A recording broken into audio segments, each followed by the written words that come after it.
Assalamualaikum warahmatullahi wabarakatuh. Selamat siang dan salam sejahtera untuk kita semua.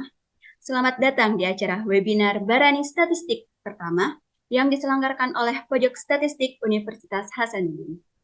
Kami ucapkan selamat datang di webinar Barani Statistik kepada yang terhormat Bapak Kepala Badan Pusat Statistik Provinsi Sulawesi Selatan dan juga Bapak Dekan Fakultas Matematika dan Ilmu Pengetahuan Alam Universitas Hasanuddin yang kami hormati para hadirin sekalian.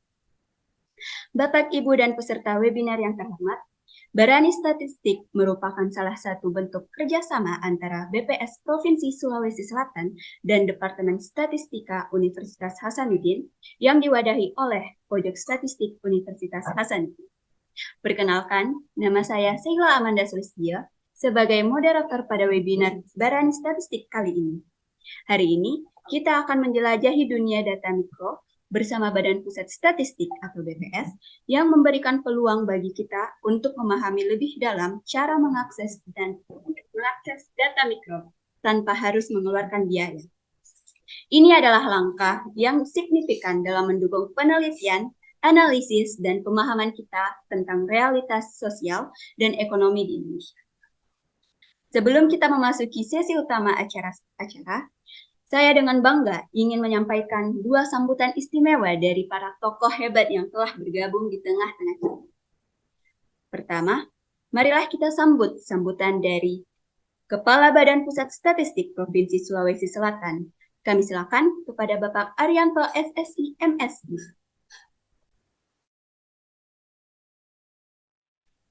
Ya, terima kasih Pak Bu, Mbak Sela ya. Mohon maaf ini kelihatannya sinyalnya kurang bagus ya, jadi saya akan coba menjelaskan secara singkat saja apa yang ingin saya sampaikan. Pertama, Bismillahirrahmanirrahim. Assalamualaikum warahmatullahi wabarakatuh. Yang saya hormati Pak Amiruddin, narasumber kita Bu Rahmi ya, dan Pak Muktamar Amal ya, dan teman-teman semua yang hadir pada Zoom kali ini. Alhamdulillah bersyukur senantiasa kita panjatkan bahwa kita dapat melaksanakan aktivitas kita, kegiatan kita untuk meningkatkan kompetensi kita pada hari ini. Bapak Ibu yang saya hormati, ada beberapa hal penting yang ingin saya sampaikan. Yang pertama bahwa disrupsi atau ketidakpastian data statistik itu semakin nyata, yang kita katakan, yang kita sering sebut dengan revolusi data. Dalam perkembangannya bahwa ketidakpastian ini menuntut perencanaan yang harus adaptif. Perencanaan yang adaptif itu perlu data yang juga sangat-sangat semakin diharapkan semakin cepat, semakin mudah diakses, dan semakin rinci. Ini penting untuk kita maknai bahwa ini adalah tantangan ya. Kita BPS dan teman-teman dari Unhas, instansi statistik, yang tentu harapan kita bahwa tantangan ini menjadi suatu hal yang harus kita sama-sama ya, kita sama-sama untuk menyelesaikannya.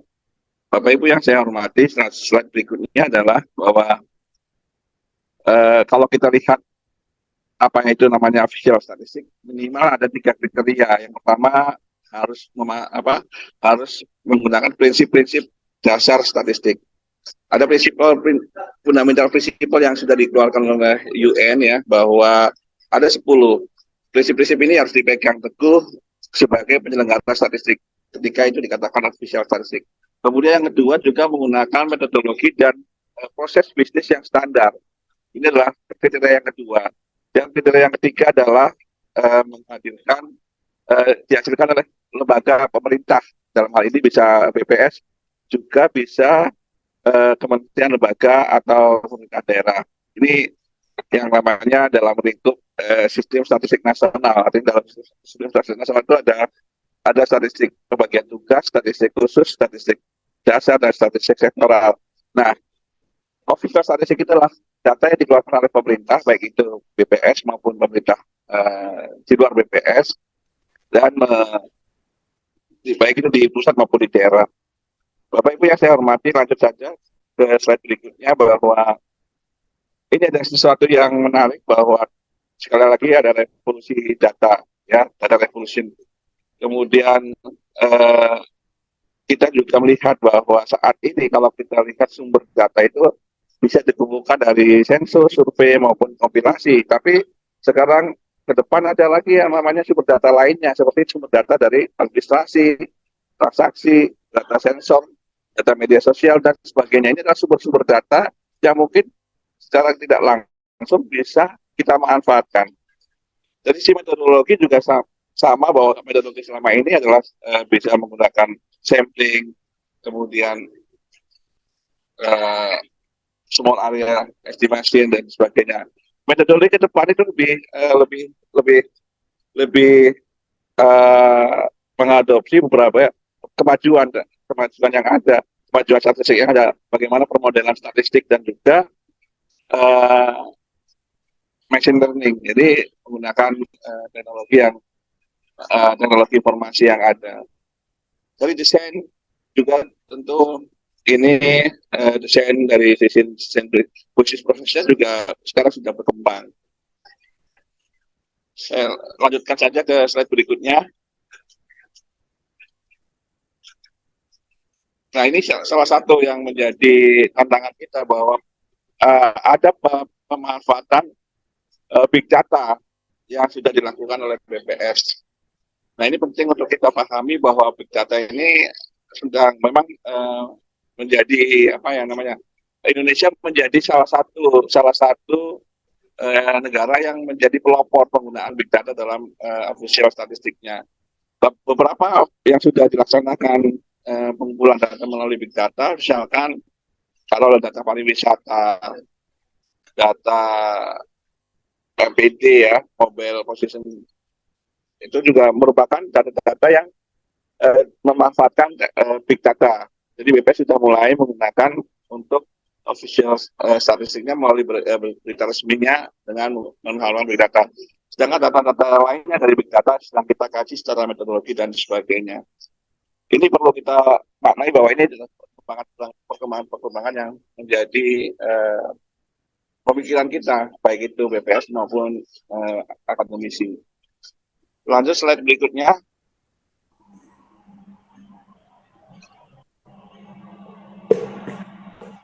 Nah, ini pentingnya pojok statistik sebagai sarana kolaborasi. Harapan kita sebenarnya ada interaksi baik itu BPS, kemudian akademisi, bahkan bahkan lembaga instansi yang lain juga bisa diterapkan di dalam interaksi dalam statistik. Harapannya ini menjadi salah satu sarana kolaborasi bangun statistik antara BPS dan perguruan tinggi. Yang lain antara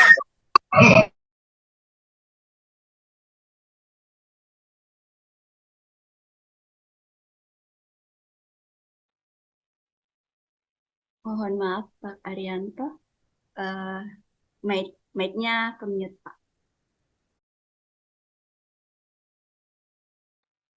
oh ya, maaf. Lanjut slide berikutnya.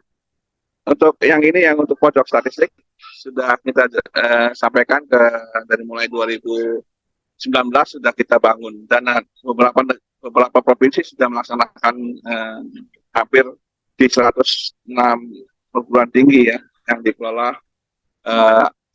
kerjasama antara BPS dengan perguruan tinggi, baik itu perguruan tinggi swasta maupun perguruan tinggi negeri. Ada beberapa yang dikelola oleh BPS provinsi, juga ada yang dikelola juga oleh BPS kabupaten kota. Ini adalah statistik yang memanfaatkan dari pojok statistik. Ada beberapa 11.464 kunjungan, kemudian dan lain-lain. Ini adalah salah satu indikasi bahwa pojok statistik memiliki peran juga untuk kita kembangkan lebih jauh lagi. Lanjut.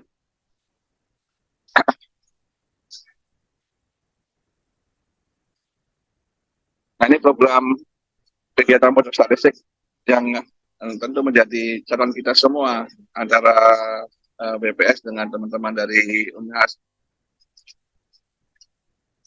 Lanjut, terakhir saya sebagai penutup sekali lagi mohon maaf saya harus segera menyampaikan seluruh materi paparan ini karena kebetulan sudah waktunya boarding, jadi mohon maaf sekali lagi. Jadi BPS berkomitmen terus-menerus mengembangkan kerjasama dengan perguruan tinggi dalam rangka pembangunan statistik di Indonesia. Mungkin demikian yang dapat saya sampaikan. Terima kasih sekali lagi atas kesempatannya. Mohon maaf sekali lagi, saya harus buru-buru menyampaikan semua paparan yang harus kita siapkan. Terima kasih pada teman-teman semua, baik itu dari BPS maupun dari Unhas. Demikian, mohon maaf kalau ada hal-hal yang kurang berkenan. Wassalamualaikum warahmatullahi wabarakatuh. Waalaikumsalam. Terima kasih Pak. Berjalan. Itulah tadi sepatah dua kata dan juga sedikit pemaparan materi dari Pak Arianto selaku Kepala Badan Pusat Statistik Provinsi Sulawesi Selatan.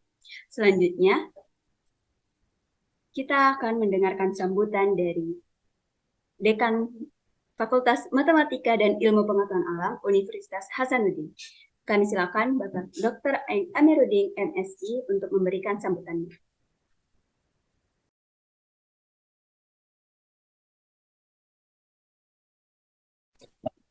Baik, bismillahirrahmanirrahim. Assalamualaikum warahmatullahi wabarakatuh dan selamat siang. Salam sejahtera bagi kita semua. Sebelum saya lanjut, apakah suara saya terdengar dengan jelas? Ya Pak, terdengar dengan jelas. Jelas Pak. Baik, saya mohon maaf karena saya izin tidak menyalakan kamera lagi di perjalanan soalnya. Saya mulai. Yang saya hormati Kepala BPS Provinsi Sulawesi Selatan Pak Arianto, SSI dan SSI MSI, kedua narasumber kita, Ketua Departemen atau Ketua Program Studi, para dosen yang hadir pada kesempatan ini dan mahasiswa baik yang dari Unhas maupun dari luar Unhas ya, beserta teman-teman semuanya yang dari BPS Provinsi Sulawesi Selatan yang kami banggakan ya. Pertama-tama mari kita panjatkan puji syukur kehadirat Tuhan Yang Maha Kuasa karena pada siang hari ini kita diberi kesempatan untuk hadir dalam rangka webinar terkait dengan cara mudah akses untuk BPS ya. Kemudian saya mengucapkan banyak terima kasih kepada BPS atas kerjasamanya selama ini ya. Jadi mulai tadi yang disampaikan oleh Pak Arianto tadi bahwa benar kita mulai bekerja sama di tahun 2019 mencari tempat di Unhas untuk ditempatkan yang namanya pojok statistik. Jadi sedikit informasi barangkali kepada Bapak Ibu semuanya, teman-teman semuanya bahwa ini penuh perjuangan ini mencari tempat di Unhas ini kira-kira yang mana, di lokasi mana yang kira-kira bisa ditempatkan, dan alhamdulillah kita dapatkan suatu tempat yang sangat strategis dan kemudian kita tinggal membenahi. Walaupun ada sedikit gesekan dari kepentingan yang lain, tetapi pimpinan kami Ibu Rektor waktu itu tetap mempertahankan bahwa kita berada di tempat yang ada sekarang ini. Ya. Kemudian pada waktu yang bersamaan juga waktu itu seminar tentang statistik juga kita bentuk juga yang namanya ini kampung statistik ya. Saya kira kampung statistik ini dan pojok statistik ini adalah menjadi andalan di Provinsi Sulawesi Selatan waktu itu ya, di tahun 2019 dan alhamdulillah berlanjut sampai sekarang. Kemudian yang ketiga, kami mengucapkan banyak terima kasih kepada DPS atas kerjasamanya selama ini menjadi tempat atau wadah bagi mahasiswa kami untuk melakukan magang atau MBKM ya, Merdeka Belajar Kampus Merdeka. Dan saya mohon kepada Pak Arianto sebagai Kepala BPS yang ada sekarang ini, kesediaannya untuk kami bentuk namanya MBKM Mandiri. Jadi akan lebih banyak lagi nanti, bukan hanya dari mahasiswa statistik yang akan terlibat, tetapi mahasiswa-mahasiswa yang dari Fakultas MIPA secara umum. Jadi mohon barangkali diberikan arahan bagi program studi yang di luar dari statistik bisa diberikan juga kesempatan untuk bergabung di kegiatan-kegiatan BPS. Ya, ada yang paling dekat itu ada yang aktuaria, ada sistem informasi, ada statistik dan matematika. Tetapi mohon juga barangkali tidak menutup kemungkinan untuk ada di program studi yang lain. Misalnya untuk yang kimia, biologi, fisika, geofisika ya. Jadi saya kira kami minta difasilitasi. Mudah-mudahan apa namanya untuk kegiatan-kegiatan yang relevan untuk itu. Jadi terakhir barangkali yang bisa kami sampaikan bahwa apa namanya kami mengucapkan selamat kepada statistik ya Departemen Statistik dan BPS atas kegiatan webinar ini. Mudah-mudahan apa yang disampaikan oleh kedua pemateri kita ini menjadi pencerahan buat kita semua tentang BPS ya. Karena apa? Pendataan ini menjadi dasar untuk mengambil keputusan bagi pimpinan ya, terutama untuk yang pusat ya. Di dalam ini kalau ini salah dalam pengolahan datanya, pengambilan datanya, pengolahan data dan penampilan data dari penyajian data dari BPS, maka perencanaan-perencanaan ke depan ini juga mungkin akan keliru karena basisnya adalah tentu di BPS ya. Hampir semua bidang-bidang yang ada ya, ini masuk ke dalam BPS.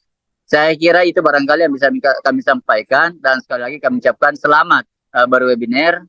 Mudah-mudahan apa yang kita lakukan pada hari ini menjadi wadah pembelajaran buat kita semua, pencerahan buat kita semua, dan menjadi ibadah buat kita semua. Terakhir kami mohon maaf bila ada hal-hal yang kurang dalam penyelenggaraan ini dan saya sebagai pimpinan tidak bisa hadir secara full untuk ini karena kami di dalam menjalankan tugas yang lain ya dari kami kemarin dari Jogja, terus kemudian Unpad dan insya Allah ini dalam perjalanan pulang rencana ke Makassar besok. Saya kira itu yang bisa kami sampaikan. Terima kasih banyak sekali lagi kepada Bu Ana, Bu Anissa, dan teman-teman dari BPS, dan semua panitia yang sudah mempersiapkan kegiatan ini. Saya ucapkan banyak terima kasih, dan saya akhiri dengan ucapan wabillahi taufiq wal hidayah. Wassalamualaikum warahmatullahi wabarakatuh. Waalaikumsalam. Waalaikumsalam warahmatullahi wabarakatuh.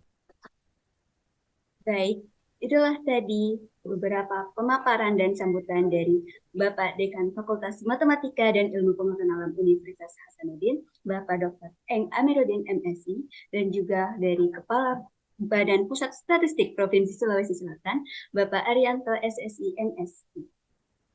Selanjutnya, kita akan melangkah kepada acara hari ini, yaitu acara hari ini akan membahas mengenai berbagai metode yang dapat Anda gunakan untuk mengakses data mikro BPS tanpa biaya, serta memberikan wawasan tentang kekayaan informasi yang dapat kita temukan melalui webinar Barani Statistik hari ini. Sebelum melangkah ke acara utama, izinkan saya membacakan tata tertib dari webinar Barani Statistik pertama ini.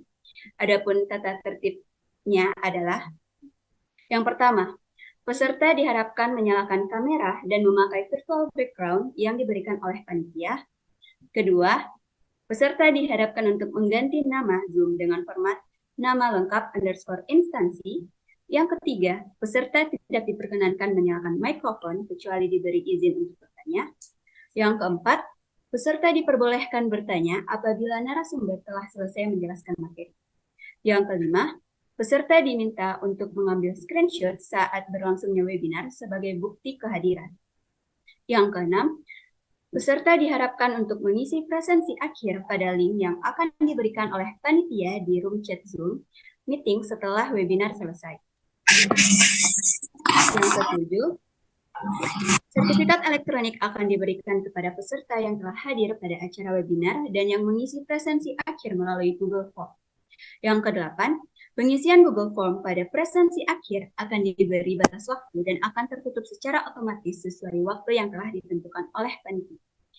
Yang terakhir, jika pada saat pengisian presensi akhir melalui Google Form terdapat kendala, maka peserta harus menghubungi kontak person webinar atau panitia penyelenggara dengan memberikan alasan sesuai dengan kondisi dan keadaan. Baik, itulah beberapa tata tertib dalam webinar hari ini. Siang hari yang cerah ini nampaknya para hadirin sudah tidak sabar untuk menyimak materi yang sangat luar biasa pada hari ini. Mari kita langsung beralih kepada pembicara kita hari ini. Izinkan saya untuk membacakan CV dari pemateri kita.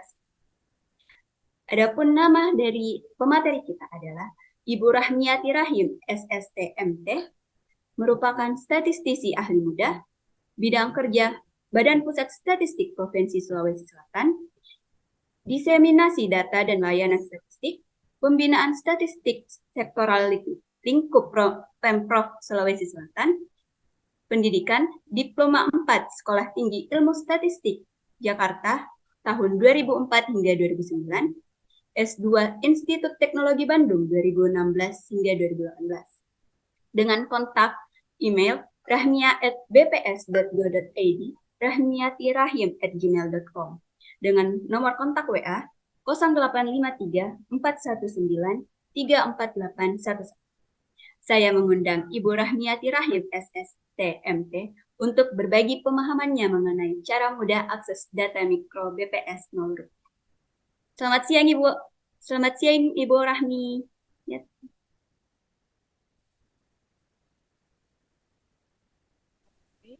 Maaf, Ibu, suaranya belum kedengaran. Oh ya, sebentar. Cek, cek. Iya, Oke. Ya, selamat siang Kakak Sheila. Terima kasih banyak atas paparan pembukanya di siang hari ini. Assalamualaikum warahmatullahi wabarakatuh. Waalaikumsalam warahmatullahi wabarakatuh. Ya, terima kasih banyak atas kesempatannya. Yang terhormat Bapak Dekan dari Fakultas MIPA Universitas Hasanuddin, kemudian Kepala BPS Provinsi Sulawesi Selatan yang sempat hadir, kemudian Bapak Muktamar selaku Koordinator Pembinaan Statistik Sektoral, khususnya yang membawahi pojok statistik Bapak Muktamar Amal, uh, Ketua Departemen Statistika Unhas, Ibu Ana, terima kasih banyak sudah memfasilitasi pertemuan kita siang hari ini yang sudah lama dirancang ya, alhamdulillah sudah bisa terrealisasi. Dan ada juga Wakil Ketua Departemen Ibu Nisa yang terima kasih sudah membantu ya agen pojok dan jajarannya, ini keren sekali ya. Alhamdulillah, terima kasih banyak semua rekan-rekan tim pojok statistik Unhas dan Bapak Ibu peserta webinar Barani Statistik sesi pertama ya di tahun 2023. Alhamdulillahirabbil alamin ya. Kita pahami bersama kesibukan keduanya baik dari Unhas dan BPS akhirnya terrealisasi nih, alhamdulillah. Oke, mohon izin Bapak Ibu untuk mengefisiensikan waktu, saya akan coba share screen. Kaitannya dengan diseminasi data mikro BPS bertarif Rp0 ya. Mohon izin di sini Bapak Ibu dosen ya yang menjadi target audiens kita. Yang adik-adik mahasiswa juga bisa ikut menyimak, namun nanti jadinya berbayar dengan penerimaan negara bukan pajak. Tapi nggak apa-apa, sekalian belajar gimana sih sebenarnya memanfaatkan data mikro BPS. Karena namanya data mikro biasanya target kami itu adalah peneliti gitu. Nah, sebentar ya saya ini dulu. Lokasi foldernya sebentar. Ini dokumen.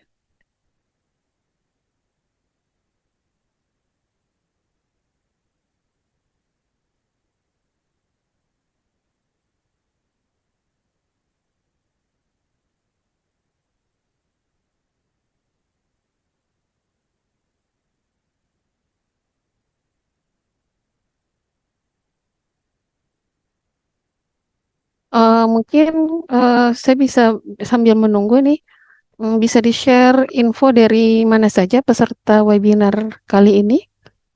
Dari universitas mana atau institut?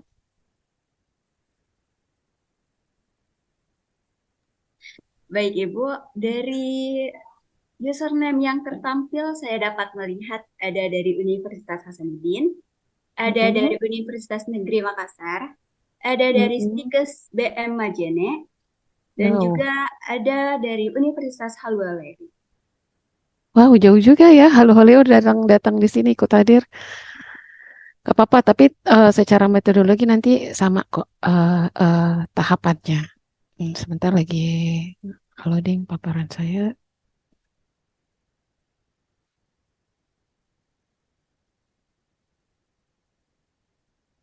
Belum terlihat ya? Belum, Ibu.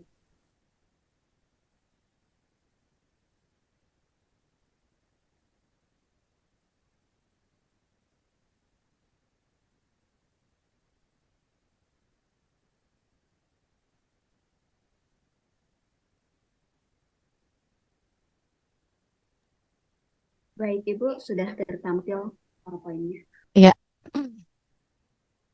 Bismillahirrahmanirrahim ya, kita bisa mulai ya. Kenapa jadi di BPS itu sebenarnya produk dan produk dari kegiatan-kegiatan statistiknya itu pasti salah satunya adalah data gitu ya. Datanya dikemas dalam bentuk apa saja, macam-macam. Bisa dalam bentuk buku publikasi, bisa dalam bentuk tabulasi gitu ya, hasil tabulasi, atau dalam bentuk infografis, atau mungkin booklet, dan satu lagi ada yang namanya data mikro gitu, data mikro. Jadi keseluruhan produk-produk diseminasi dari BPS ini itu sebenarnya ada yang gratis, ada yang dikenai PNBP atau penerimaan negara bukan pajak. Nah, dalam rangka mendukung untuk penyebarluasan ilmu pengetahuan dan penelitian, khususnya di lingkungan universitas dan institut pendidikan. Nah, BPS itu menetapkan berdasarkan peraturan Badan nomor 2 tahun 2019 bahwa ada loh data-data mikro BPS atau data produk-produk BPS itu bisa diakses dengan tarif 0 rupiah. Nah, kita lihat ya, apa saja, siapa saja gitu ya, dan cakupannya dan batasannya sejauh mana. Untuk landasan hukumnya sendiri, PNBP itu diatur dalam Undang-Undang Nomor 20 Tahun 97 tentang PNBP. Kemudian ada juga terkait jenis dan penyetoran PNBP, Peraturan Pemerintah Nomor 22 Tahun 97. Kemudian Peraturan Pemerintah Nomor 7 Tahun 2015 tentang jenis dan tarif atas jenis PNBP pada BPS. Jadi sebenarnya tarif 0 rupiah ini bukan produk baru, bukan layanan baru, cuman memang masih banyak yang perlu kami sampaikan ke teman-teman universitas dan khususnya fakultas ya, yang mungkin akan banyak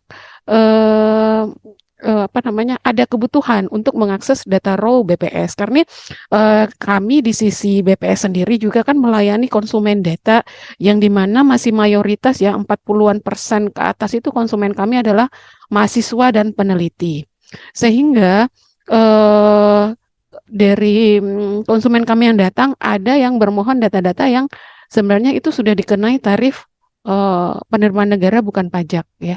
Jadi sudah dikenai biaya di situ. Namun kasihan juga kalau misalnya adik-adik mahasiswanya S1 itu dikenai tarif gitu ya.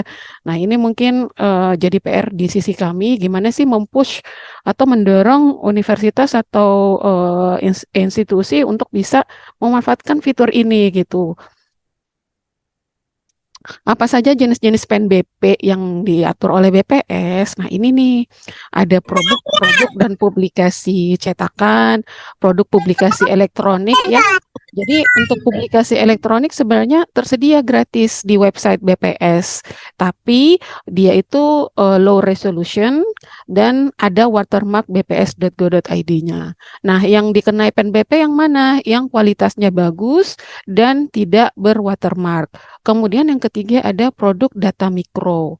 Data mikro itu apa? Bedanya dengan data mentah apa? Nanti kita bahas lagi gitu.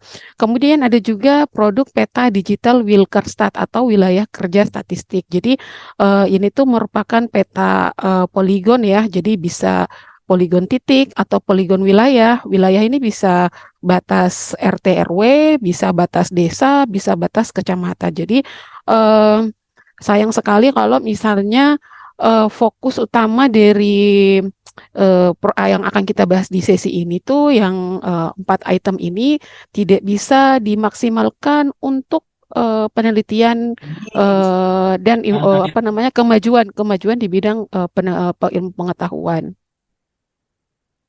Nah, ketentuan untuk pengenaan tarif non-rupiah. Ada aturan-aturan yang mengatur karena di sini ada apa yang namanya ya nilai pajak ya. Nilai pajak, ada nilai uang gitu di situ, sehingga perlu ditetapkan sejauh mana aturan-aturan dan batasan pengenaan tarif non-rupiah ini untuk instansi dan universitas. Yang pertama yaitu penggunaan produk BPS untuk kegiatan yang tidak bersifat komersial. Jadi jangan memanfaatkan layanan ini namun untuk mendapatkan keuntungan pribadi gitu ya. Jadi bukan itu tujuannya. Kemudian publikasi cetakan dan hasil penjualan data mikro sebagaimana dimaksud harus sudah statusnya rilis atau tersedia. Jadi kita nggak bisa melayani pembelian yang datanya itu belum secara ofisial rilis ke eksternal gitu. Jadi seperti itu. Kemudian yang ketiga, publikasi elektronik hanya yang tidak tersedia di laman BPS. Jadi untuk publikasi elektroniknya kalau tidak tersedia di laman BPS itu juga bisa dimanfaatkan untuk tarif non-rupiah. Siapa saja sih pihak-pihak yang bisa memanfaatkan tarif non-rupiah ini? Yang pertama yaitu yang mengemban amanah tugas kenegaraan dan atau pemerintahan. Kemudian yang mengemban bagian atau unit yang terkait penelitian dan pengembangan ilmu pengetahuan. Kemudian pemberdayaan masyarakat serta kewajiban atau komitmen internasional. Nah, ini nih cakupan-cakupannya. Termasuklah salah satunya di sini adalah institusi pendidikan dalam negeri. Jadi universitas, institut ya. Ini bisa memanfaatkan layanan ini. Tentunya bukan satu-satunya, karena ada instansi pemerintah juga, lembaga negara, perwakilan negara asing, serta lembaga internasional. Bagaimana tata cara pengajuannya? Jadi untuk tata cara pengajuannya pengelola akun ya, akun Pusdatinnya atau pengelola akun penanggung jawab akun non-rupiah ini mengajukan surat kepada siapa? Ada beberapa kemungkinan opsi di sini ya. Apabila data yang diajukan tarif non-rupiahnya itu lintas provinsi, misalnya sudah mau mengolah data di provinsi-provinsi wilayah Indonesia Timur, Indonesia Tengah, dan Indonesia Timur gitu. Berarti tujuan suratnya ditujukan kepada Direktur Diseminasi Statistik BPS RI gitu ya. Berarti ini di Jakarta. Kemudian yang kedua, kalau misalnya data-data mikro atau cakupan wilayah dari pembelian data non-rupiah ini hanya berkisar dalam satu provinsi Sulsel saja, berarti tujuan surat dicukupkan kepada Kepala BPS Provinsi Sulawesi Selatan. Kemudian untuk dalam satu wilayah kabupaten kota, maka tujuan surat hanya kepada Kepala Badan Pusat Statistik Kabupaten Kota. Nah, perlu diketahui bahwa pengajuan non-rupiah ini hanya dilakukan perdana, jadi satu kali saja perdana di awal untuk verifikasi akun non-rupiahnya. Kemudian permohonan tarif non-rupiah ditandatangani oleh, nah yang pertama yaitu Kepala Unit Organisasi yang menangani fungsi pengelolaan data dan informasi setingkat pejabat eselon 2.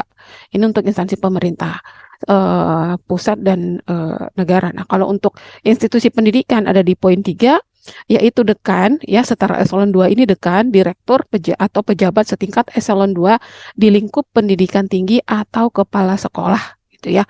Nah, akun non-rupiah ini berlakunya seperti apa gitu ya. Jadi satu akun non-rupiah ini untuk satu fakultas. Jadi jurusan-jurusan yang ada di atau departemen yang ada di fakultas itu hanya bisa mengakses satu akun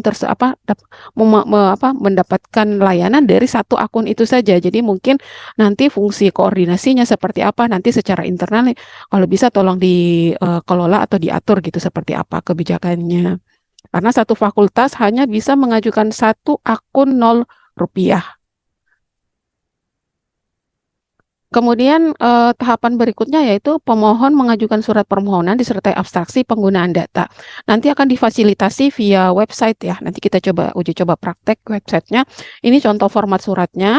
Ini nanti setelah mengisi form dan biodata di sistemnya akan bisa di-download atau di-generate otomatis. Nah, kemudian pengajuan surat ini harus dilengkapi dengan abstraksinya. Abstraksi dari tujuan penggunaan data. Abstraksi itu apa saja nanti kita lihat. Kemudian pemohon juga menyerahkan laporan atau hasil atau sinopsis dari pemanfaatan data tersebut. Jadi harus ada laporan yang masuk ke BPS terkait siapa saja yang memanfaatkan data tersebut untuk tujuan apa dan dilengkapi dengan informasi terkait abstraksi penelitiannya. Kemudian penanggung jawab dari akun Rp0 ini, penanggung jawab untuk pengolah data dapat memberikan persetujuan atau penolakan terhadap permohonan yang disampaikan, gitu ya. Jadi dari sisi BPS itu berhak melakukan penolakan. Apa saja komponen dari abstraksi penggunaan data? Tentunya yang pertama memuat latar belakang dari tujuan penelitian yang akan memanfaatkan data mikro tersebut, kemudian ada tujuannya, kemudian ada metode yang digunakan, cakupan wilayah, dan terakhir adalah jenis data, variabel, dan rentang waktu. Ini untuk yang akan bermohon data mikro. Nah, ketika misalnya sudah melakukan registrasi akun Rp0 dan diverifikasi oleh BPS RI dan di-approve, misalnya di-approve, pengguna data pengelola akun sudah bisa melakukan pembelian data gitu ya. Pembelian data nanti di tahap akhir akan diminta menandatangani surat perjanjian penggunaan data. Apa saja klausul-klausul yang diatur? Di sini akan diminta bahwa penerima data merupakan pengguna akhir dan tidak akan membuat salinan atau rekaman dari data atau publikasi tersebut. Kemudian penerima data atau informasi atau penerima informasi tersebut akan menggunakan salinan data tersebut hanya untuk murni keperluan penelitian dan analisis, ya. Jadi dan tidak merugikan kepentingan negara. Kemudian klausul ketiga, penerima data dilarang menggunakan rekaman atau salinan data tersebut untuk kegiatan yang bertujuan untuk mendapatkan keuntungan, baik secara langsung ataupun tidak langsung. Jadi ini sangat dilarang, ya. Jadi biasanya rawan nih yang di poin 3 ini, dan itu bisa dikenai pasal gitu ya. Kemudian yang keempat, penerima data dapat menggunakan data untuk kepentingan lain dengan mengajukan abstraksi baru. Jadi kalau misalnya ada pemanfaatan untuk penelitian judul lainnya, silakan mengajukan abstraksi baru. Penggunaan salinan untuk keperluan lain yang menyimpang dari syarat-syarat di atas, maka perlu mendapatkan persetujuan dulu dari Kepala BPS. Nah, yang terakhir, penerima data wajib menyerahkan hasil penelitiannya kepada penyedia, dalam hal ini BPS, ya. Kurang lebih seperti itu. Nah, perjanjian ini dibuat dalam 2 rangkap. Jadi, surat perjanjian ini nanti akan disediakan oleh sistem, sudah terisi nih siapa pihak pertamanya, pihak keduanya, gitu ya. Nanti juga ada invoice, semacam kwitansi ya, untuk data-data yang akan ini bersama dengan tarifnya. Nah, sanksi jika tidak mematuhi dari klausul-klausul tadi. Nah, maka pemohon tidak dapat mengajukan kembali permohonan tarif Rp0 tersebut. Jadi di blacklist nih, udah nggak bisa akun tersebut gitu ya. Kemudian Kepala BPS akan memberikan teguran tertulis kepada pihak tertentu yang tidak melaksanakan baik seluruh atau sebagian dari ketentuan yang telah disepakati gitu dalam surat perjanjian penggunaan data. Nah, ini untuk lingkungan kementerian lembaga ya. Jadi termasuk kementerian lembaga di sini juga memiliki fasilitas yang sama. Ini mungkin saya izin berpindah ke paparan berikutnya ya.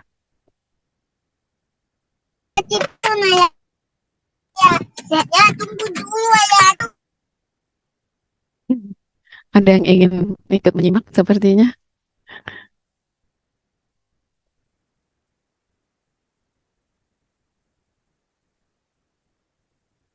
Oke, sebentar lagi.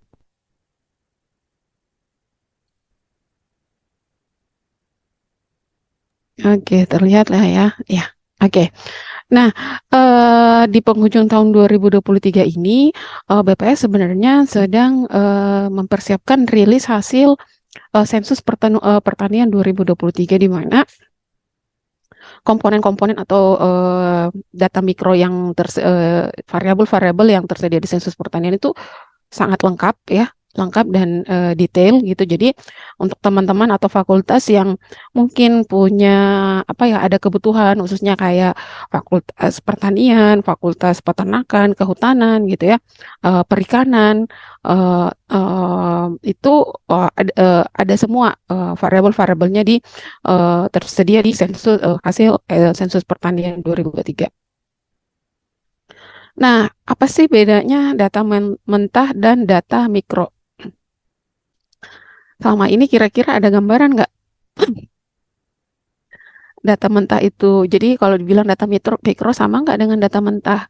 Kita cek ya. Jadi data mentah itu adalah data yang benar-benar merupakan hasil dari pencacahan di lapangan tanpa adanya proses confidentiality. Confidentiality apa sih? Confidentiality itu kan rahasia ya.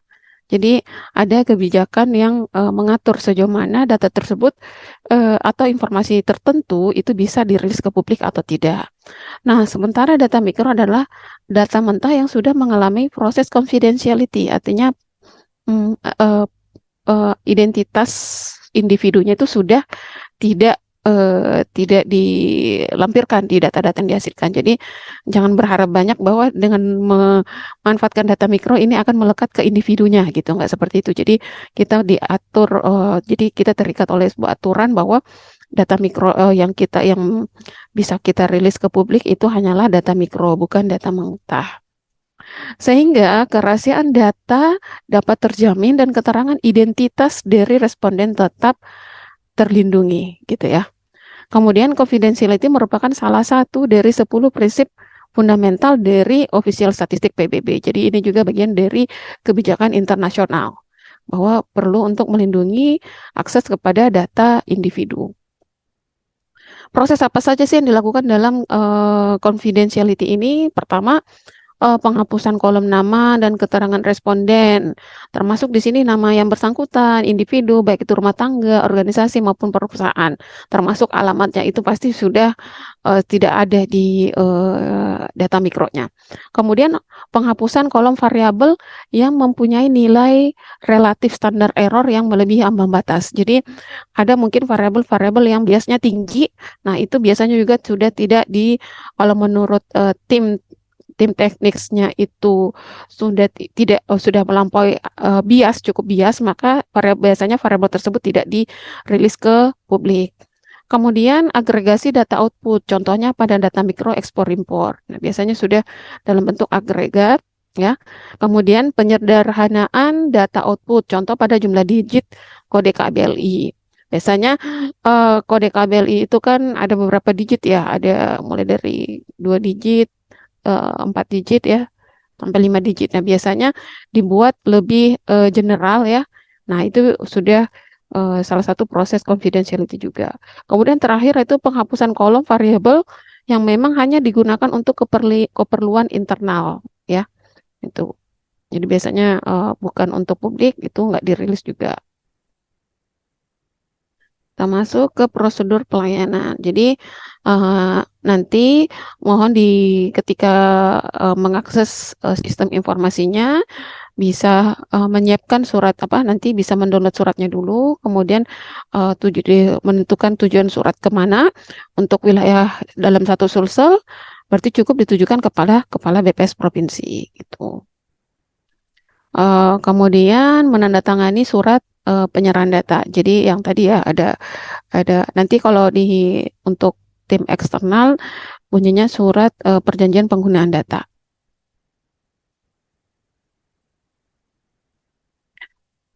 Ini dia, akses data mikro oleh pihak eksternal, ada instansi pemerintah, lembaga pendidikan, termasuk perusahaan swasta, lembaga penelitian, lembaga internasional, lembaga swadaya masyarakat, dan masyarakat umum. Ada nih sebenarnya layanan yang tidak berbayar. Salah satunya bisa mengakses website BPS secara mandiri. Jadi walaupun tidak sedetail dan selengkap dari data mikro ya. Kemudian ada melalui jalur mekanisme PNBP yang tadi kita paparkan di tahap awal. Kemudian ada juga tahap yang melalui perjanjian kerjasama pertukaran data dengan BPS. Jadi bisa melalui web API atau cloud repository. Ini sekedar ilustrasi ya, gimana sih sebenarnya proses data mikro itu bisa sampai ke baik itu di tim internal BPS maupun tim eksternal. Jadi subject matter atau tim teknis penanggung jawab kegiatannya itu akan menyediakan raw data dan kelengkapannya yang kemudian akan melalui tahapan proses konfidensialisasi data oleh tim pengolahan atau sistem informasi statistik.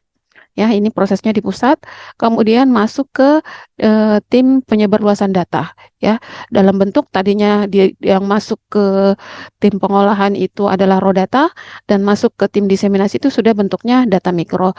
Nah, dari tim diseminasi inilah yang akan bertugas menyebarluaskan kembali, baik itu di internal BPS sendiri, termasuk unit kerja BPS ya, baik itu di kabupaten kota, tingkat provinsi gitu ya, termasuk mahasiswa-mahasiswa yang sedang pendidikan gitu ya. Tugas belajar itu juga termasuk bagian dari internal.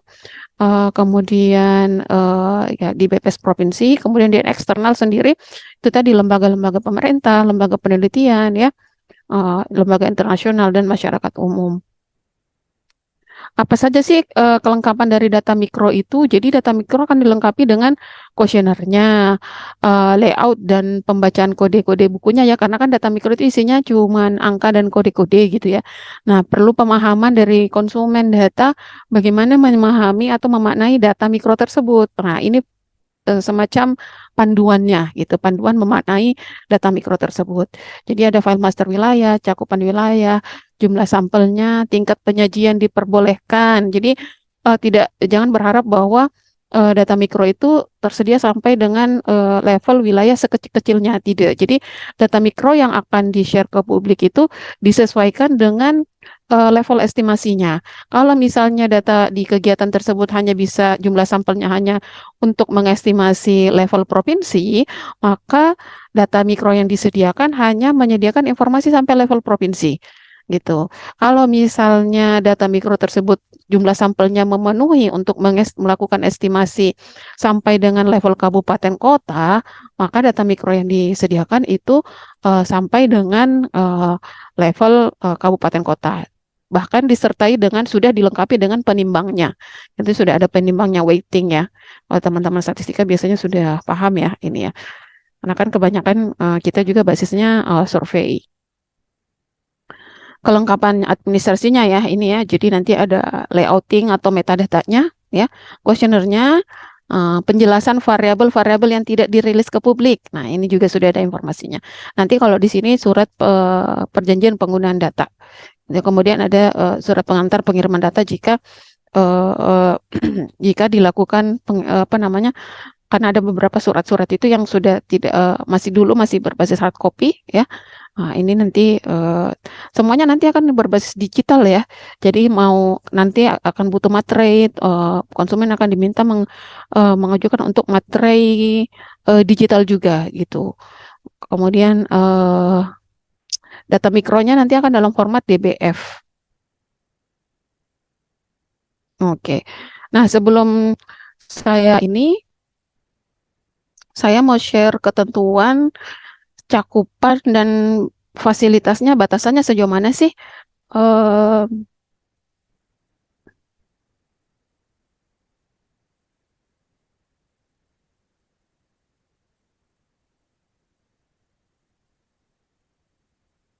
Bentar, ada satu lagi sebelum kita masuk ke praktek.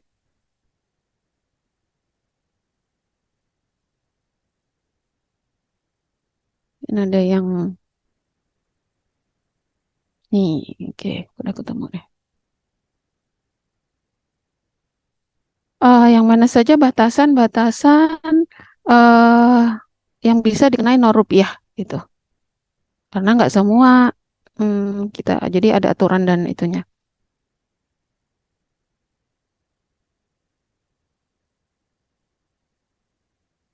Nah, lagi proses ya. Oke, terlihat ya Bapak Ibu ya. Jadi untuk lembaga ya, jadi ini akan kami share juga termasuk file panduannya. Untuk institusi pendidikan dalam negeri ini nih. Ya, ini. Jadi fasilitasnya sebenarnya ini ya yang bawah ya. Ini. Untuk institusi pendidikan dalam negeri bisa mendapatkan publikasi cetakan secara gratis apabila persediaan masih ada gitu ya. Kemudian untuk publikasi elektronik bisa 3 judul per bulan ya, yang dikenai 0 rupiah ya ini ya. 3 judul per bulan, kemudian untuk data elektronik 500 MB per tahun per fakultas. Jadi mohon dibijaki ya untuk pemanfaatan akun rupiah ini. Jadi tersedia 500 MB per tahun. Itu jadi kalau sudah melampaui 500 MB itu sudah dikenai tarif normal sesuai dengan aturan dalam Undang-Undang tentang PNBP, peraturan tentang PNBP. Kemudian yang dikenai pajak atau rupiah itu 1 peta gitu ya, 1 peta. Jadi satu peta SHP file gitu. Jadi jadi ini ya yang dimaksud dengan tapi kalau 500 MB filenya DBF gitu ya. Itu kan dan isinya data tanpa image, tanpa video gitu kan, itu kan banyak ya, besar ya, itu cukup besar. Oke, mungkin kita bisa sampai di sini. Apakah ada yang ingin ditanyakan dulu sebelum sambil saya set up buat praktek? Silahkan dari Bapak Ibu dosen. Karena memang yang rupiah ini target kami sebenarnya adalah untuk fakultas dan sivitas akademik. Namun jika misalnya untuk adik-adik mahasiswa yang mungkin juga sempat hadir di sini, kita akan demonstrasikan gimana sih memanfaatkan silastik. Tapi untuk adik-adik mahasiswa mungkin akan dikenai PNBP. Dan nggak apa-apa sebenarnya, ada juga sih yang tarifnya, karena kan kami juga sempat melayani adik-adik mahasiswa ya yang penelitian itu melakukan melayani pembelian data itu tarifnya ada yang 30.000, 20.000. Jadi karena memang megabyte-nya itu kecil gitu, maksudnya dia tergantung besaran data yang dibutuhkan. Baik, mungkin untuk Bapak dan Ibu dosen serta para hadirin sekalian yang ingin bertanya mungkin bisa menggunakan fitur raise hand. Ya, silahkan jika terkait teknisnya dulu kita coba ini ya.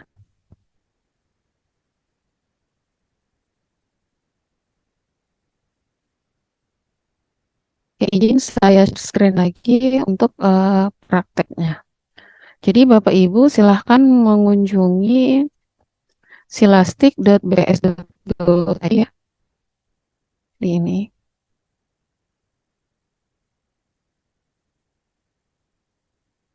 Ini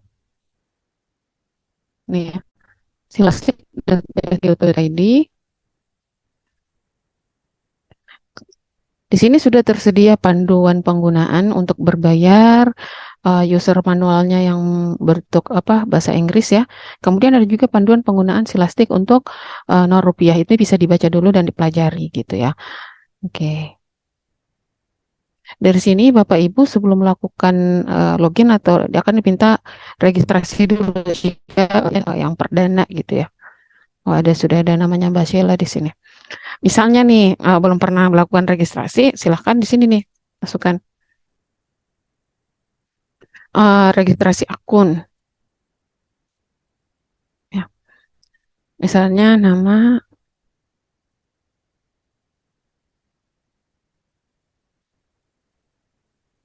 ya akun saya ini sudah banyak yang terdaftar.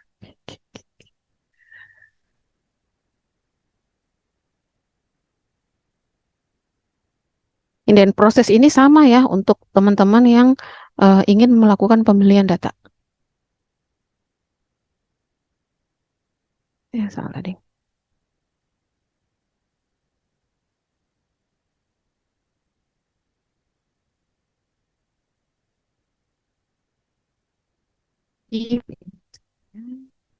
Kemudian tahun lahir,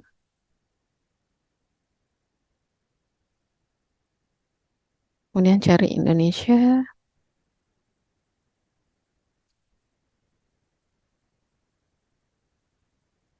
Oke, di provinsi. Nah, untuk registrasi ini, jika untuk akan memanfaatkan akun rupiah, tidak boleh menggunakan akun personal atau pribadi. Jadi wajib menggunakan akun unit kerja atau bidang yang mungkin ada ekstensi yang ofisial seperti .ac.id gitu ya. Karena ini akan menjadi bahan untuk review oleh tim di pusat ya. Jadi mohon agar yang didaftarkan itu bukan akun perorangan, kecuali yang untuk mendapatkan layanan rupiah tadi.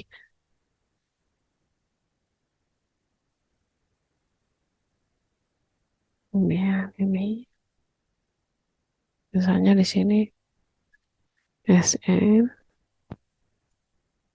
misalnya sini. Iya, nanti hasil recordingnya akan dibagikan. HI, kemudian ini. Jadi masukkan saja kode verifikasinya. Jangan lupa di sini lakukan approval untuk persyaratannya. Jadi di sini ada memilih setuju, setuju. Oke. Setelah setuju, kemudian lakukan registrasi. Nah, saya sampai di sini udah nggak lanjut ya, karena saya kan sudah punya akun. Oke, no thanks. Di sini saya pinjam akunnya Mbak Sela ya, buat login.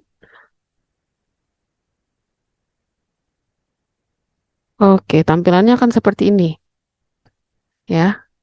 Jadi sebelum melakukan pembelanjaan, untuk rekan-rekan Bapak Ibu dosen bisa sebelum melakukan pembelian data bisa mengajukan dulu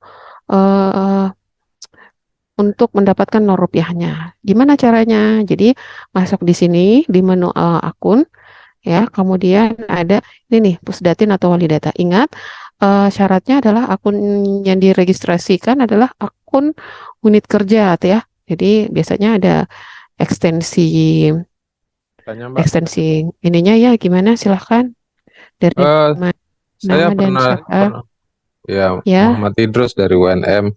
Saya pernah daftar login untuk BPS tapi wilayah lain, wilayah Jawa Timur, Surabaya. Apakah itu terkonek dengan sini atau terpisah untuk nama akun loginnya itu? Akun loginnya itu sama Pak, sistemnya sama. Jadi akan Kan- ketika login dan di ininya Bukan, wilayah. maksudnya apakah kode aksesku yang di BPS Surabaya itu bisa berlaku untuk BPS yang Makassar? Iya, bisa, bisa, bisa. Oh, berarti Artinya bisa saya enggak perlu bikin akun baru kalau begitu ya? Iya, iya. Akunnya perorangan Pak atau akun fakultas atau departemen atau seperti Ya, apa Pak? perorangan, cuman saya Iya, menggunakan akun institusi ACID tadi. iya betul. Iya, jadi akunnya perorangan, jadi itu harusnya di sini sebagai penanggung jawab ininya ya, pusdatinnya ya. Jadi satu akun untuk Norupiah ini untuk karena fasilitasnya untuk satu fakultas. Jadi dan yang bermohon itu adalah atas nama dekan di suratnya. Nanti kita uji coba. Tapi itu sama Pak, sistemnya sama. Sistem informasinya ini sama. Tunggu. Berarti hanya satu fakultas, hanya satu akun saja, begitu maksudnya? Iya, Bukan. iya. Kan saya Iya, bisa bikin, teman saya bisa bikin, yang hadir di sini semua. enggak. Enggak. Jadi yang diberi fasilitas satu akun untuk satu fakultas. Jadi makanya tadi per departemen mungkin bisa mengelola secara internal atau bidang atau unit yang ditunjuk untuk bisa mengelola akun ini gitu. Karena kan ada banyak hal yang harus dipertanggungjawabkan ya. Kurang lebih seperti itu. Batasannya apa? Fakultas, jurusan? Kan dalam Fakultas, satu Pak. fakultas ya. Fakultas, Pak. Fakultas ininya memang ya dalam satu fakultas itu ada banyak jurusan, makanya perlu diatur tata kelola. Maksudnya, oh departemen A itu sudah mengajukan data ini tahun sekian sampai sekian, jangan sampai ada departemen lain yang mengajukan bermohon untuk data yang sama gitu ke unit yang ditunjuk ini gitu. Itu ada satu, entah itu tim atau bidang atau unit yang ditunjuk dalam satu fakultas itu yang mengelola akun ini gitu, kurang lebih seperti itu. Jadi departemen-departemen yang ada kebutuhan bisa dilayani oleh tim tersebut gitu. Dan supaya bisa diatur, data A, data mikro A untuk tahun sekian sudah pernah diajukan. Ada departemen lain yang mungkin yang ada kebutuhan di situ. Nah, harusnya tidak usah lagi bermohon data yang sama, kan sayang 500 MB-nya setahun. Kurang lebih seperti itu, Pak. Iya, iya. Berarti ini dataku, berarti aksesku pribadi nih, Mbak ya. Iya, betul. Itu kenanya akses pribadi, Pak. Iya, ini saya Karena masih yang bisa masuk ini di Sipulaksdis. iya, Pak. Dan dia akses pribadi itu personal, Iya, pemanfaatannya untuk personal. personal, bukan untuk bukan ini Pusdatin atau wali data. Saya sudah Jadi masuk di dalam akun ini. kalau akun personal kayak gini itu biasanya nggak di-approve untuk rupiahnya, Pak. Saya nggak tahu Bapak waktu itu Oh, bayar nggak? ya enggak lah, Mbak. Mana mahasiswa Surabaya. Enggak kan biasanya dari dosen atau apa gitu ya. Hari gini kita Heeh. cari gratisan. Kita mahasiswa Iya, makanya cari, Pak cari webinar ini gratisan. diadakan. Nanti tolong maksudnya dari teman-teman Bapak Ibu ini gimana lah dalam internal fakultasnya ini bisa diatur gitu. Karena data yang di-download, data yang keluar itu harus bisa dipertanggungjawabkan, harus bisa di-trace gitu. Pemanfaatannya, dan nanti kami akan monef untuk permintaan laporan dari Masalah hasil. kedua itu, Mbak, itu Iya. ya saat itu sih saya dapat. Mhm. Itu data BPS itu hampir selalu tidak update. Mohon maaf ini. Iya. Lag-nya Iya. biasanya Pak kami 1 tahun dari data dikumpulkan sampai dirilis. Itu Oh, normal. Itu lag data kami itu yang standar. Jadi ada yang beberapa sih lag data yang lebih cepat, macam inflasi, ekspor impor hmm, itu ada yang bulanan, itu bulanan kami rilis. Ada yang semesteran, angka kemiskinan ya. Tapi semesterannya pun itu kami lihat cakupan kedalaman datanya. Kalau misalnya estimasi kabupaten, biasanya hanya tahunan gitu ya. Ada yang jadi semakin rendah biasa level estimasinya kabupaten itu semakin karena kebutuhan sampelnya lebih tinggi, jadi biasanya lebih terbatas, Pak. Kalau masih estimasi provinsi biasanya lag datanya masih hmm, ada yang lebih cepat. hmm. Oke. Yang terakhir, Mbak, mohon maaf ini, Ya, mohon maaf, gimana? Silakan, Pak. menjawab isu-isu anu saja, isu-isu berseliweran. Katanya BPS itu ada unsur-unsur politis untuk mengatur data supaya sinkron dengan kondisi. Misalnya gitu, jumlah penduduk laki-laki dan perempuan tuh di BPS selalu seimbang. Apakah itu tidak dicampuri unsur? Itu tanya saya.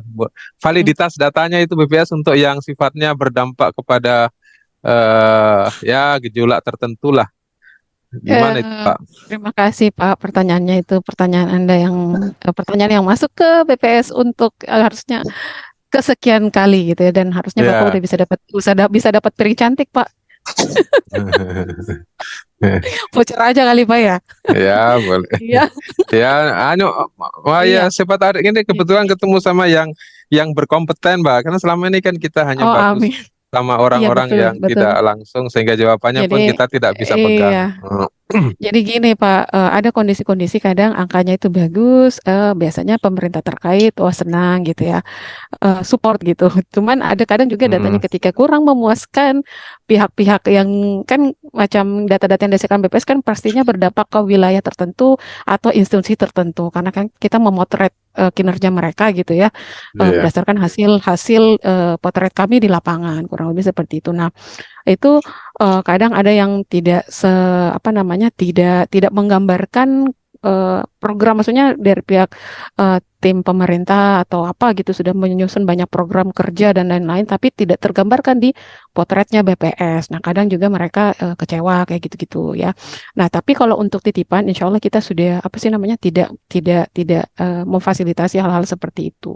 Tidak jarang ada yang maksudnya komplain atau mungkin keberatan dengan hasil-hasil angka. Yang adanya itu kita itu banyak maksudnya dapat kritik terhadap angka-angka yang kita hasilkan, Pak. Jadi kadang khususnya misalnya kayak dulu ya, udah lama banget ini, udah zaman masih dahulu ya, kayak misalnya jumlah data penduduk, jumlah penduduk gitu kan, jumlah penduduk itu kan dampaknya kemana-mana ya, termasuk salah satunya kuota-kuota ini ya, Iya. ini macam-macam Kuota lah itu. DPR, Macam-macam, kuota banyak, tenaga banyak. kerja, iya, Iya, banyak. Itu data penjumlah penduduk yang itu paling ini, luar bahkan ada biasa impactnya. Ya, efeknya kemana-mana yang itu, dan kadang ada permohonan untuk bisa di-upgrade, ditambah, kayak gitu-gitulah ya. Tapi kan hal-hal seperti itu tidak bisa kami akomodir gitu. Kadang biasa kami jelaskan saja gitu, dan jelaskan sejauh mana tupoksi BPS. Makanya BPS itu independen, tidak terlibat dalam untuk data-data khususnya di quick count, voting, itu BPS tidak berafiliasi dengan apapun gitu. Kurang lebih seperti itu sih Pak yang bisa iya. saya sampaikan. Sip. Makasih, Mbak. Iya, sama-sama Pak. Oh ya, mohon maaf tadi. Terima kasih Pak atas tanggapannya ya. Jadi nanti untuk teman-teman yang di fakultas bisa mengajukan akun ini karena nama pribadi ya. Idealnya nggak seperti ini. Tolong nanti bisa masuk ke akun ini, Pusdeti dan Wali Data, lalu memilih instansi atau lembaga pemerintah. Oh nih, ini ya, institusi pendidikan, lalu masukkan namanya. Misalnya di sini Fakultas MIPA Unhas ya, Fakultas MIPA Unhas. Kemudian eselonnya di sini dekan, misalnya ya, dekan Fakultas MIPA Unhas. Oke. Kemudian nama wali datanya tadi ini ya, misalnya Bapak Amiruddin. Ini emailnya harusnya sama dengan email yang didaftarkan. Kemudian teleponnya, kemudian alamat. Sebentar, hanya jangan perintis ya.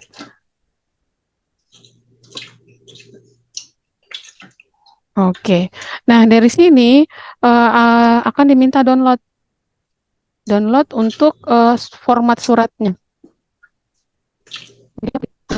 Sudah saya download.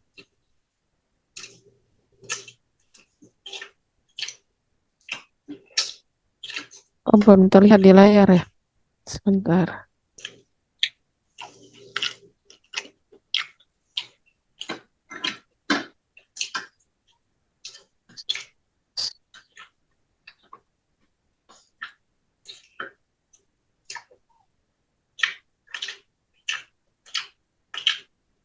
Oke, sebentar saya coba share screen ulang ya, karena kayaknya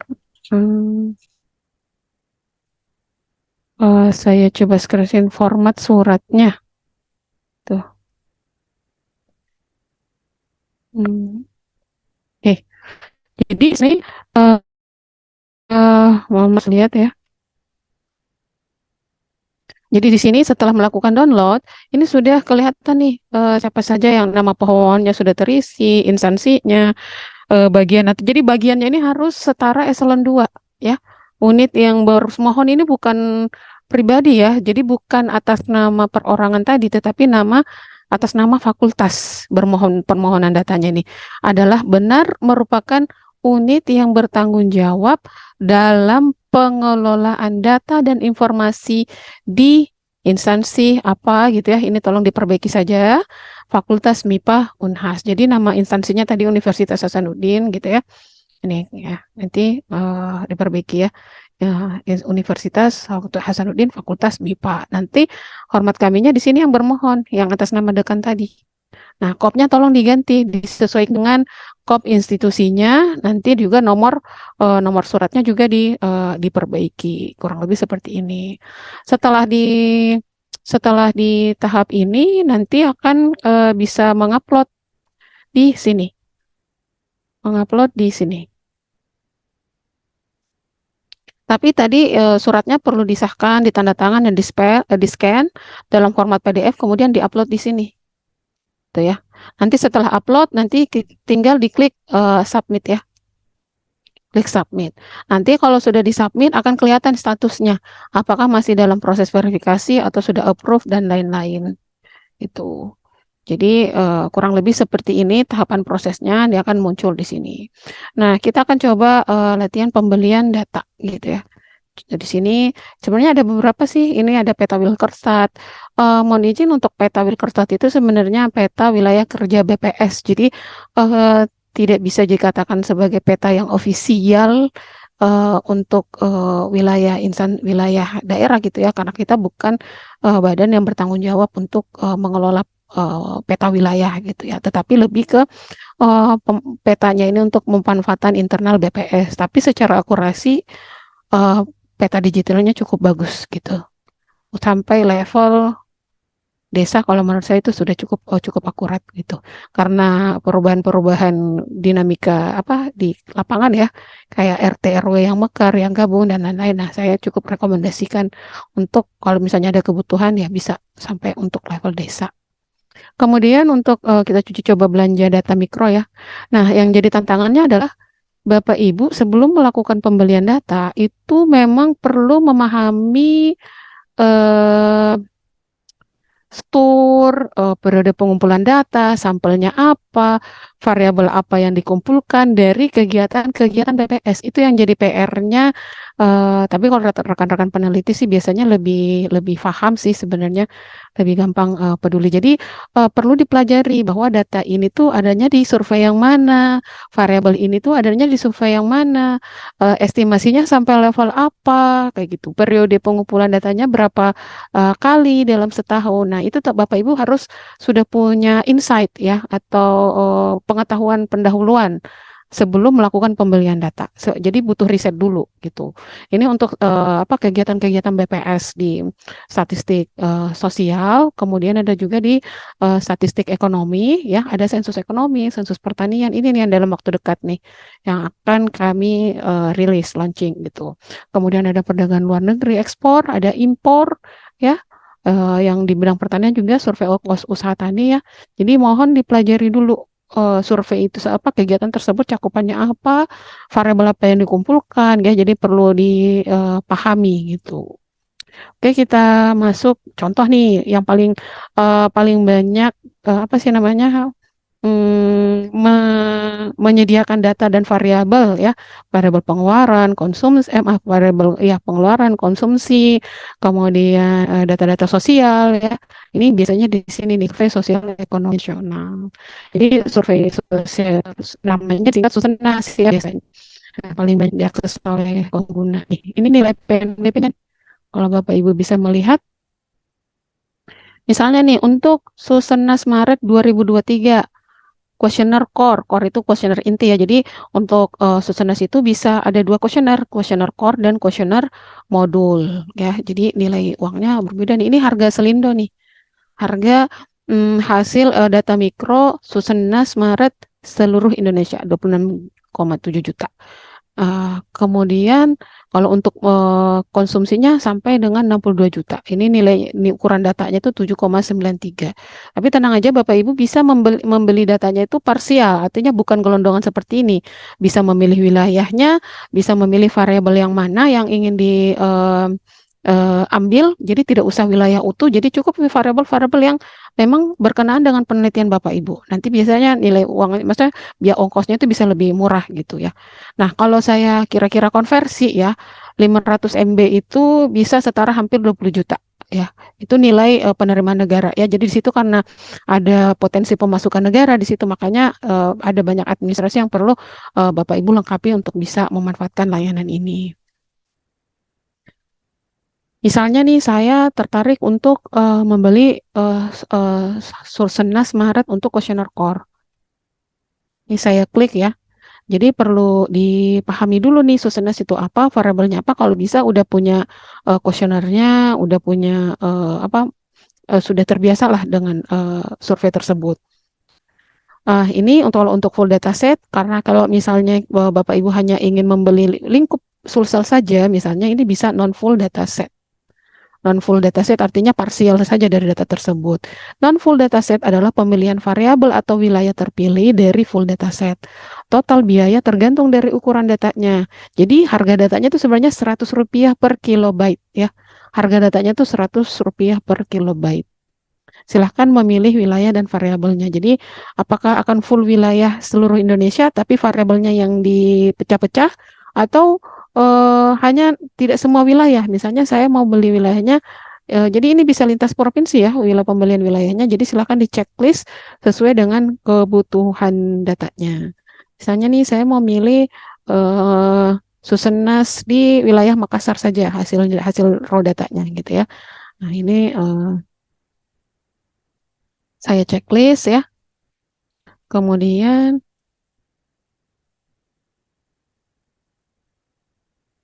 ini akan muncul nih Makassar yang sudah saya checklist. Ya, sudah saya checklist. Kemudian dari sini saya akan memilih variabel ya. Jadi misalnya nih ini sudah bisa di-download ya master variabelnya apa aja. Ini kalau full variabel bisa download full master variabel, tapi saya tidak akan membeli semua variabel, hanya tertentu saja yang kira-kira cocok nih untuk kebutuhan saya. Mohon diperhatikan, jadi di sini karena ini namanya data mikro, jadi sudah tidak ada tuh identitas nama, alamat, kecamatan, desa, itu sudah tidak ada, sudah dihapuskan. Karena itu bagian dari aturan konfidensial tadi. Kemudian karena ini adalah Susenas Maret, di mana estimasinya sampai dengan level kabupaten, maka wilayah terendahnya itu langsung dirilis angka kode kabupaten, kode wilayah gitu ya. Nah, ada yang secara default itu sudah ada checklistnya. WI1, WI2 ini kayaknya kalau nggak salah ini adalah penimbang ini ya. Ini urut itu nomor urutnya rumah tangga. Jadi sudah di renumbering, jadi sudah bukan urut by sampel pertama, sampel kedua sudah dibuat acak ya. Kemudian ini WI2 ini renumbering nomor kode sampelnya. Kemudian itu tadi WI1, kemudian WI2 sudah di numbering nomor urut rumah tangga NURT. Nah, kode-kode seperti ini nanti akan dilampirkan penjelasannya apa maksudnya gitu ya. Karena nanti raw datanya itu akan bentuknya kode-kode ini akan menjadi kolom ya. Jadi perlu dimaknai apa maksudnya R1402, R1703 akan disertakan dalam ketika membeli variabel tertentu. Tapi ini adalah variabel default. Jadi variabel default yang tidak boleh tidak diceklis karena ini menjadi alat yang jadi identitasnya gitu. Kemudian di sini ada FWT, jadi sudah diserikan juga bersama dengan penimbangnya. FWT biasanya record paling bawah nih. Misalnya saya karena saya kan ini nggak kelihatan ya. Sebentar, kita coba checklist beberapa ya. Ini 17403 nih. Ketika saya checklist, langsung akan muncul pertanyaannya. Apakah khawatir tidak akan memiliki cukup? Ini adalah rincian pertanyaan 1701. Hubungan dengan kepala rumah tangga. Tentunya sebelum men-checklist variabel yang mana, Bapak Ibu sudah mengedukasi dirinya gitu ya, dengan melihat ini nih, layout dan kuesionernya. Jadi bisa di-download kuesioner awalnya. Jadi dari sini bisa dipelajari dulu kuesioner yang mana yang ingin pertanyaan yang mana yang ingin manfaatkan. Ini contoh kuesioner Susenas Maret 2023 ini kode-kode pertanyaannya tadi ya. Memang di sini sudah muncul ya wilayah-wilayah, tapi ini sudah dianonymisasi ya, sudah tidak bisa diakses di data mikro. Ini juga sudah nama itu udah nggak ada juga. Nah, nanti biasanya lanjut di rencana. Ini sudah ada penjelasannya, konsep definisinya apa, sejauh mana cakupan dari rincian pertanyaan tersebut, periode enumerasinya gitu ya, referensi waktunya. Nah, dari sini, jadi dari sini Bapak Ibu sudah bisa mempelajari kuesionernya dulu. Setelah mempelajari baru bisa menentukan variabel yang mana yang ingin dibeli gitu ya. Contoh misalnya saya random nge-checklist. Nah, dari sini ini nih harus ada ini nih, dideteksi bahwa data mikro ini memiliki variabel penimbang dan saya sudah mengerti cara menggunakan penimbang dalam melakukan estimasi. Oke, ini ada pernyataan seperti ini ya. Nih. Nih, permintaan variabel yang tidak jelas kemungkinan akan dibatalkan oleh admin. Ingat, ada nanti kebutuhan untuk mengupload file abstraksi. Jadi akan dicek kesesuaian antara abstraksi penelitiannya dengan variabel yang ingin dimanfaatkan ya. Jadi dari pihak BPS itu berhak membatalkan permohonan jika misalnya tidak ada yang tidak wajar atau tidak berkenaan gitu dengan latar belakang dan tujuan penelitiannya. Nah, dari sini bisa melakukan masukan, jadi di sini bisa dipelajari ya, dulu kamus datanya, contoh datanya gitu ya, ini sudah ada nih. Kemudian ada kuesionernya, jadi pastikan sudah paham terkait ini, baru melakukan pembelian. Ini dia, saya ceritanya akan membeli data Susenas Maret 2023, Makassar ya. Pembelian variabel wilayah tidak dapat diubah bila permintaan telah diproses. Apakah akan diproses? Nih, ini untuk ini aja nilainya dia cuma 20.000 nih. 20.500. Kemarin kayaknya ada yang pernah beli data potensi desa ya. Jadi profil desa, profil fasilitas infrastruktur, akses di desa tersebut itu nilainya sekitar 30 ribuan gitu. Jadi ini sudah ada estimasi harga. Jadi kebetulan ini estimasi ya. Jadi ini estimasi artinya tidak jauh dari situ gitu. Oke, ya lanjutkan.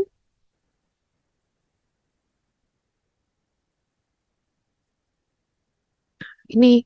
Nah, kalau misalnya masih tertarik untuk menambahkan data lainnya, silahkan dipilih. Kalau misalnya sudah selesai, oke, 20.000 kayaknya saya cocok deh dengan harganya. Tapi nanti untuk yang non-rupiah, ini buat teman-teman yang non fakultas ya.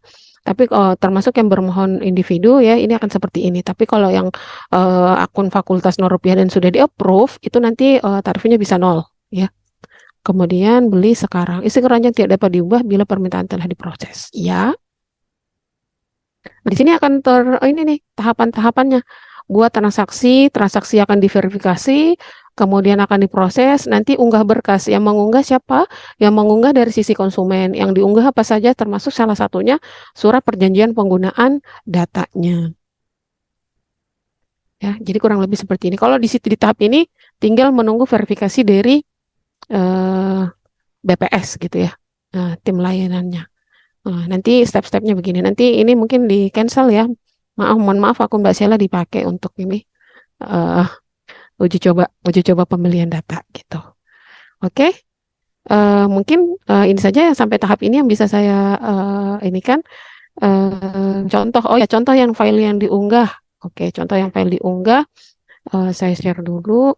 Contoh surat klausulnya itu kayak gimana? Mirip seperti yang tadi saya bacakan ya. Tapi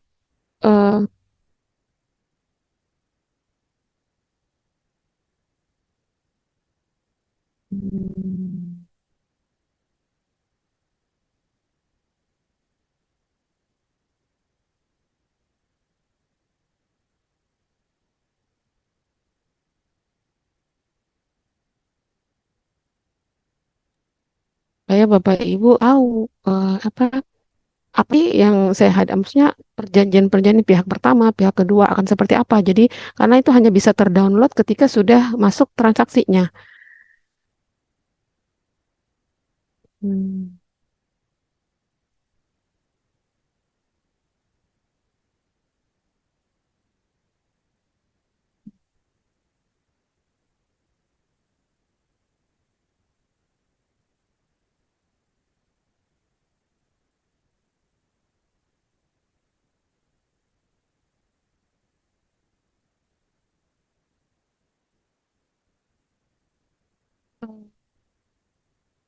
Surat perjanjian penggunaan data yang Bapak Ibu akan tanda tangani di atas materi.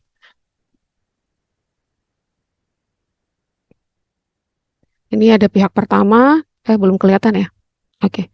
Ini pihak pertama, Kepala BPS Provinsi, ya. Kalau cakupan wilayah datanya dalam Sulsel biasanya yang akan bertanda tangan adalah dari Kepala BPS Provinsi selaku penyedia data, ya. Ini adalah selaku penerima data, ya. Oke. Pihak pertama, pihak kedua, penerima dan penyedia, ya. Ini klausulnya sama ya seperti di paparan saya yang pertama, tidak akan menyebarluaskan, tidak akan menggunakan untuk keuntungan secara komersial ya dan lain-lain. Nah, di sini nanti akan bertanda tangan. Nanti di aplikasinya itu akan dimintai materai gitu ya. Materai. Ini lampiran data yang dibutuhkan nih. Susenas Maret 2022, wilayah terpilih. Ini wilayah terpilih, jadi tidak dirinci lagi. Jadi 2 halaman ini yang akan diupload pada saat tahapan unggah berkas setelah nanti akunnya diverifikasi.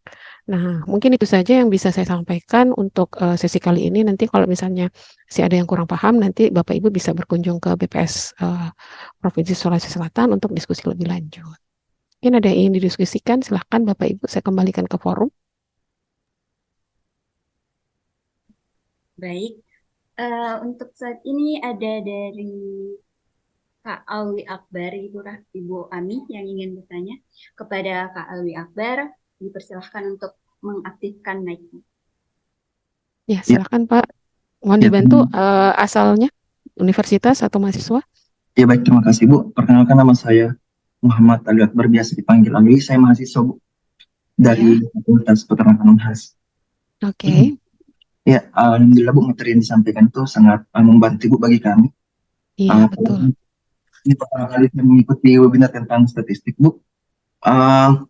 Kami di UNHAS itu Bu memiliki pojok statistik, dan sayang sekali Bu, setiap saya lewat di pojok statistik UNHAS itu tidak ada aktivitas sama sekali gitu.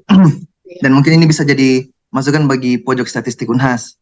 Terlebih lagi sudah ada sistem mengenai akun ini Bu tadi yang kita paparkan, mungkin bisa difasilitasi oleh pojok statistik UNHAS tersendiri untuk memanajemen data statistik itu.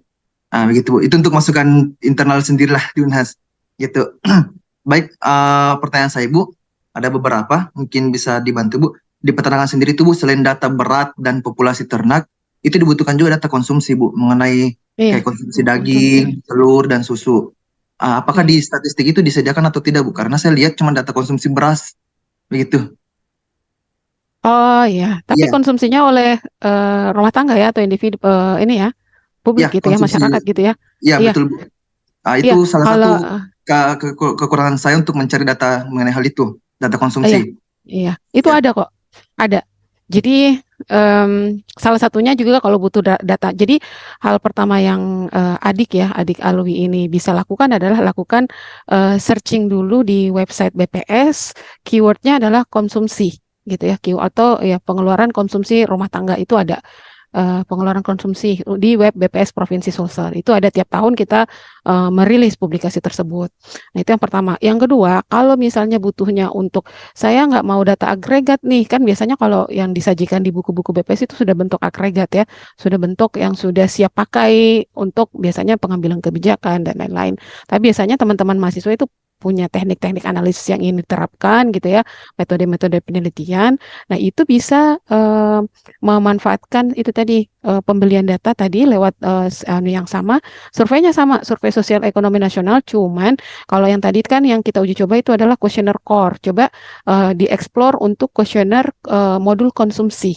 Jadi bukan cuma beras, telur, itu juga ada, nanti ada ininya. Konsumsi. Jadi semua komoditas ada di situ. Makanya tadi nilai yang kuesioner Susenas core-nya Susenas modul pengeluaran itu bisa tembus sampai 64 juta karena memang rincian variabelnya sangat lengkap di situ. Tapi itu tadi 2 saran yang bisa saya masukkan. Tapi yang kedua, terima kasih banyak atas masukannya ya. Memang kami juga ini kan kolaborasi ya bersama ya, baik dari tim BPS maupun pojok. Jadi untuk menghidupkan aktivitas di pojok ini tidak bisa salah satu pihak saja ya. Jadi memang benar-benar butuh kolaborasi yang intens baik dari tim BPS dan tim pojok. Mudah-mudahan virtual meeting ini pun menjadi pijakan awal ya untuk kedepannya kami juga bisa memberikan pelayanan yang lebih baik, karena tujuan awalnya memang itu adalah pojok statistik itu sebagai wadah perpanjangan tangan untuk melayani teman-teman peneliti dan mahasiswa yang bisa lebih dekat diakses gitu di lingkungan Unhas. Kurang lebih seperti itu, Mas Alwi. Terima kasih banyak atas pertanyaannya. Izin Bu, ini kan sekarang kan saya sudah mengakses ini Bu di data statistiknya secara umum Bu. Tapi di sini tuh cuman dipaparkan cuma rata-rata berat, jumlah pemotongan, populasi. Apakah memang mengenai data Judulnya? konsumsi tersendiri? Bisa dibantu judulnya? Saya Judul akses publikasinya? di Judul publikasi, judul bukunya. bukan nih Bu, saya akses data Oh, sekarang ini di sini Bu, di webnya BPS Sulsel. Kan saya oke. Menunya membutuhkan data konsumsi. bisa dibantu share screen barangkali. Ini Iya. bisa, peserta bisa share screen kok ini. Supaya saya bisa lebih mengarahkan. Barangkali juga ada teman-teman yang lain yang mohon izin untuk website kita juga kami bertransisi ya untuk migrasi ke wajah baru. Mudah-mudahan di format yang baru itu bisa lebih ini. Oke, Memang ini ya. Iya, saya nggak bisa mengakses di sini data konsumsi begitu. Apakah memang tidak terpublish di sini atau ada tempat yang lain gitu Bu? Oke. Nah, untuk yang ini ya, sebenarnya ini tuh adalah data sektoral, statistik sektoral. Bedanya adalah memang BPS membantu menyebarluaskan datanya. Jadi data sektoral itu adalah data yang dihasilkan atau diproduksi, dikumpulkan, dikelola dan dianalisis oleh instansi terkait. Untuk yang variabel ini tuh yang yang dibutuhkan itu sebenarnya merupakan ranahnya Dinas Peternakan ya. Jadi BPS itu ranahnya adalah statistik dasar ya. Jadi yang sifatnya umum dan lintas bisa dimanfaatkan lintas instansi ya, lintas dinas. Nah, kalau yang untuk data seperti ini namanya data sektoral dan memang kami hanya membantu menyebarluaskan, tetapi terkadang masih terjadi permasalahan dalam mengkompilasi data tersebut dari instansi-instansi terkait. Nah, ini menjadi tantangan juga. Tapi silahkan dicek di ini ya, publikasi daerah dalam angka untuk sektor peternakan. Apakah variabel yang diharapkan itu ada atau tidak gitu ya. Itu bisa dicek juga di situ. Nah, di sini sebenarnya ini kurang update juga karena itu tadi kami punya keterbatasan untuk memintakan datanya itu ke instansi-instansi terkait karena ini bukan data yang kami produksi sendiri, jadi agak kesulitan juga gitu. Dan di sini kami memfasilitasi website BPS untuk menjadi media untuk penyebarluasan datanya gitu, kurang lebih seperti itu Mas Alwi yang bisa saya tapi bisa memanfaatkan beberapa judul-judul publikasi lainnya. Salah satunya itu tadi di daerah dalam angka, untuk sosial dalam angka itu di bab peternakan. Silahkan dicek dulu apakah variabel yang Mas Alwi butuhkan itu tersedia atau tidak gitu ya. Karena biasanya itu bisa series per tahunnya itu muncul di situ. Ya, baik Ibu. Iya. Pertanyaan lanjutan Ibu sedikit. Ini kan Silahkan, datanya kalau seumpama kami beli Bu. Kalau seumpama kami beli tadi Bu. Potensi datanya untuk tidak diciplak oleh orang lain itu bagaimana Bu? Kan outputnya kami kan kalau kita penelitian itu kan publikasi Bu. Terlebih lagi kalau kita sudah bentuk diagram atau bagaimana, itu kan potensi untuk copy paste-nya itu kan besar Ibu. Itu bagaimana mengenai hal itu? Itu sepertinya sudah melampaui kapasitas BPS untuk mengontrol ya. Tapi terima kasih Mas. Jadi ini jadi isu penting ya buat penelitian dan lain-lain, apalagi di era seperti ini. Sepertinya sudah nggak zaman juga copy paste ya Mas ya. Kan udah ChatGPT ya. Ya, kan maksudnya Bu bisa saja data yang sudah kami olah. Iya, saya bercanda Mas. Jadi gini, misalnya nih Mas Alwi melakukan transaksi di Silastik dengan mode berbayar tadi, ada klausul kan yang harus dipenuhi tadi ya. Klausulnya selaku sebagai hak dan kewajibannya si pembeli data dan hak dan kewajiban dari penyedia data. Nah, yang perlu patuh pada klausul tersebut itu adalah dari Mas Alwi gitu ya, dari Mas Alwi gitu. Jadi dari Mas Alwi itu artinya data yang sudah dibeli itu tolong dipatuhi sesuai klausul-klausulnya. Itu kewajibannya Mas Alwi gitu ya. Nah, kemudian diolahlah, dituangkan dalam bentuk apa Diagram namanya, sini. iya, diagram dan publikasi. Tapi saya tidak bisa melarang bahwa data yang sama itu juga dibeli orang lain. Itu kan itu pasti sudah tidak bisa seperti itu ya. Ya, jadi data yang pernah Mas Alwi beli itu juga dibeli oleh orang lain. Itu kan tidak bisa saya batasi seperti itu. Mungkin ada orang lain yang juga memiliki kebutuhan yang sama di data tersebut. Nah, di sisi lain Mas Alwi menyusun publikasi yang sebenarnya tidak bisa apa namanya, besar peluangnya untuk di ini ya, di apa namanya, di copy paste oleh pihak-pihak lain. Tentunya manajemen untuk keamanannya itu kan dari internalnya dulu, dari Mas Alwi dulu. Udah pernah nge-share kemana aja gitu ya. Yang pertama, yang kedua pernah ikut misalnya di conference yang mana yang kira-kira bisa menjamin bahwa full risetnya itu nggak terbuka secara publik kecuali mencatut atau apa sih namanya, merujuk kepada nama Mas Alwi gitu, kurang lebih seperti itu.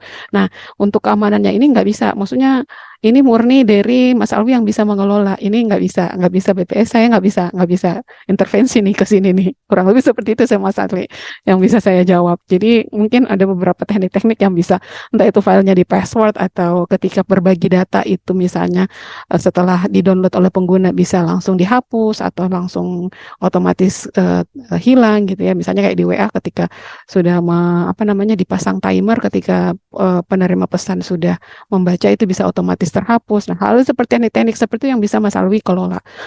Tergantung juga di sini sejauh mana Mas Alwi menyebarluaskan data tersebut secara aman lewat jalur apa gitu ya. Itu mempengaruhi, itu sangat mempengaruhi.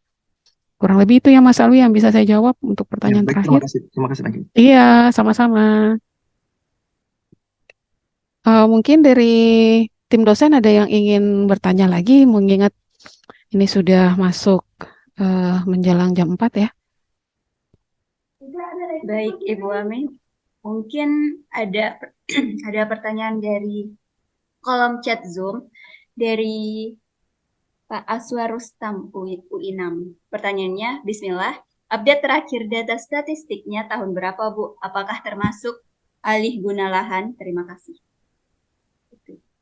Mungkin atas nama Mas Aswar Rustam ini bisa open mic?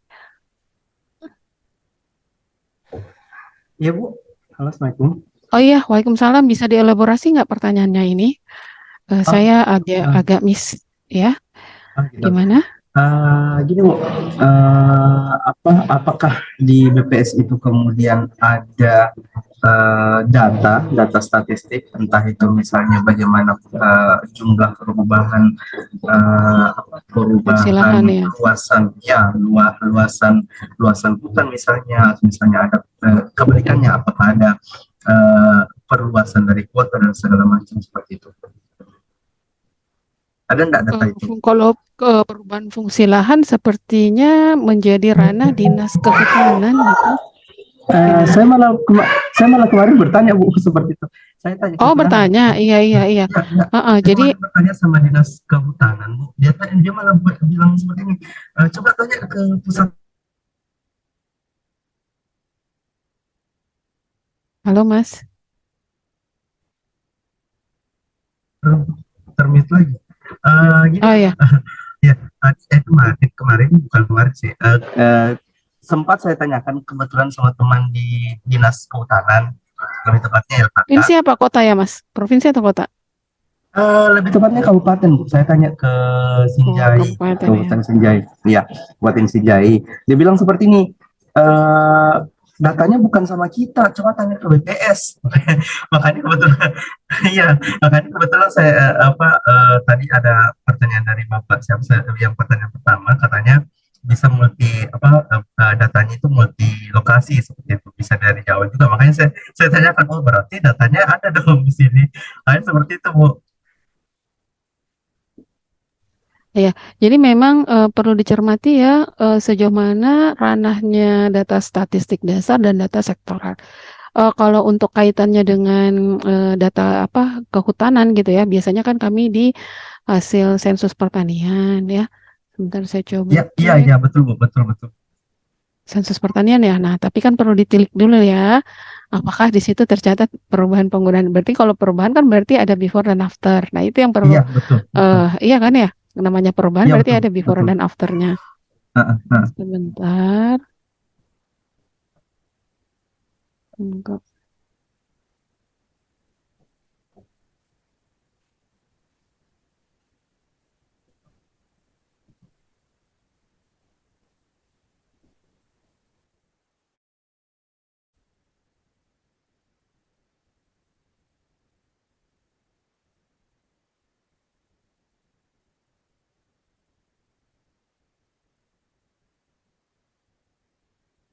Saya bukain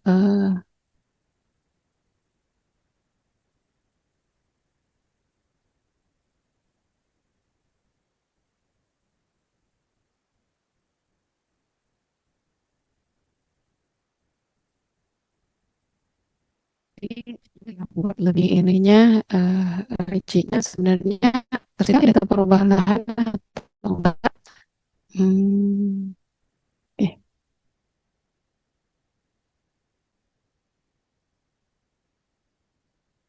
Nah, ini contoh untuk apa ya? Kuesioner dari sensus pertanian ya. Ini oh ini maaf ini masih ininya ya. Sebentar. Nih,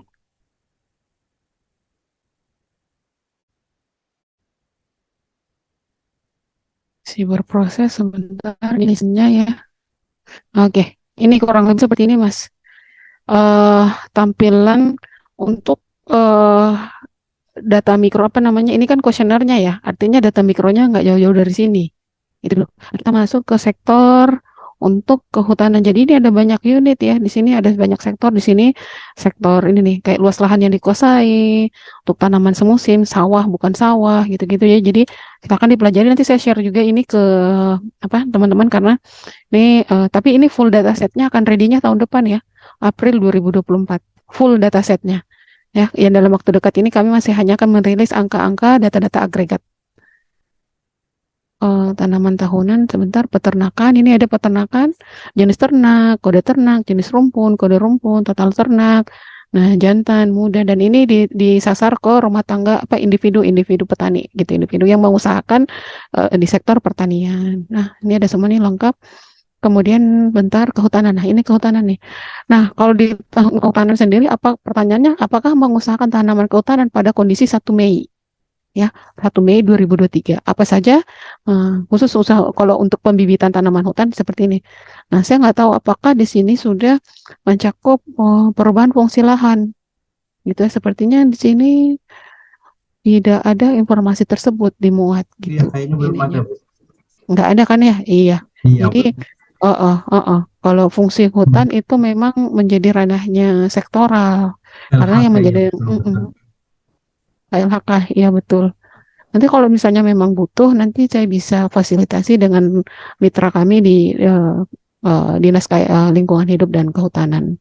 Itu jika ada Oh, iya. kebutuhan-kebutuhan datanya. Iya, nanti kita bisa fasilitasi. Mm-mm. Terima kasih. Artinya, iya sama-sama.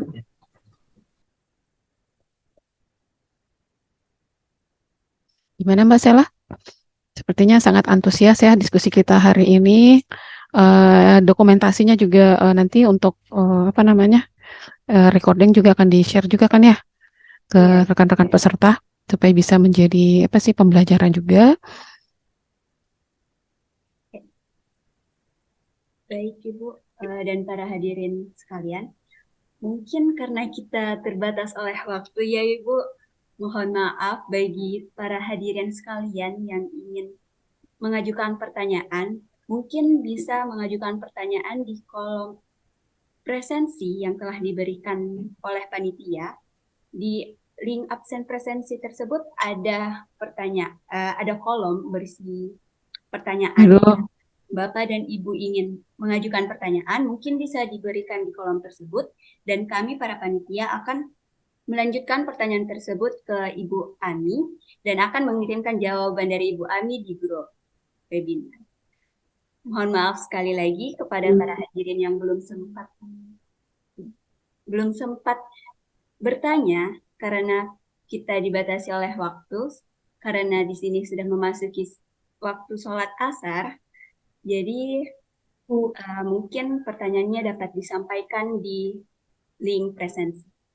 Bu Rahmi, boleh nanya belum? 1 menit saja. Bagaimana Ibu Rahmi? Iya Bu, last question dari mana Bu? Mahasiswa apa dosen Bu? Saya dosen Bu Rahmi. Oh iya Bu, siap Bu. Silahkan, last question ya Bu ya, Bismillah. Mudah-mudahan Saya saya bisa menjawab. Jadi tadi saya dengar karena ada 2 device, dengarnya terpotong gitu. Tadi yang saya sempat dengar itu yang tarik 0 rupiah itu ya Bu Rahmi ya. Iya betul. Dengar tadi untuk tarik 0 rupiah itu untuk bukan untuk mahasiswa, tapi untuk peneliti boleh ya? Iya betul. Di fakultas ya, iya. Ya, Mm-mm. peneliti fakultas ya. Saya di Fakultas MIPA Unhas, Bu. Oh siap Bu.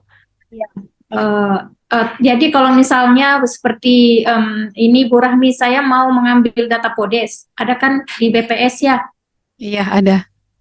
Itu kan kalau saya butuh data mikronya Podes itu berarti tadi itu kan ada wali data yang fakultas itu dekan ya, seperti itu yang dijelaskan. Saya Iya, itu iya. Harus di-approve oleh dengan akun fakultas yang bermohon atas nama dekan. jadi yang bermohon atas nama dekan gitu ya, Bu Rahmi? Iya, yang digunakan secara bersama lintas departemen di Fakultas MIPA. Jadi mungkin bisa ditunjuk satu tim unit yang bertanggung jawab terhadap akun ini yang mengelola keluar masuk data melalui Silastik. Jadi Kurang kalau lebih seperti itu, Bu.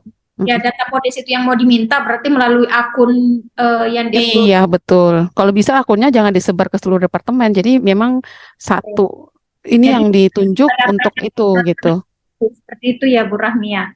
Iya, betul. Bisa melalui akun tersebut gitu. Jadi memang ada yang itu tadi bisa ditunjuk untuk bertanggung jawab terhadap ini. Jadi Bapak Ibu lintas departemen bisa mengacu ke situ karena nggak bisa akun individu untuk bisa dapat fasilitas Rupiah ini nggak dapat. Walaupun ekstensinya pun .ac.id kurang lebih seperti itu.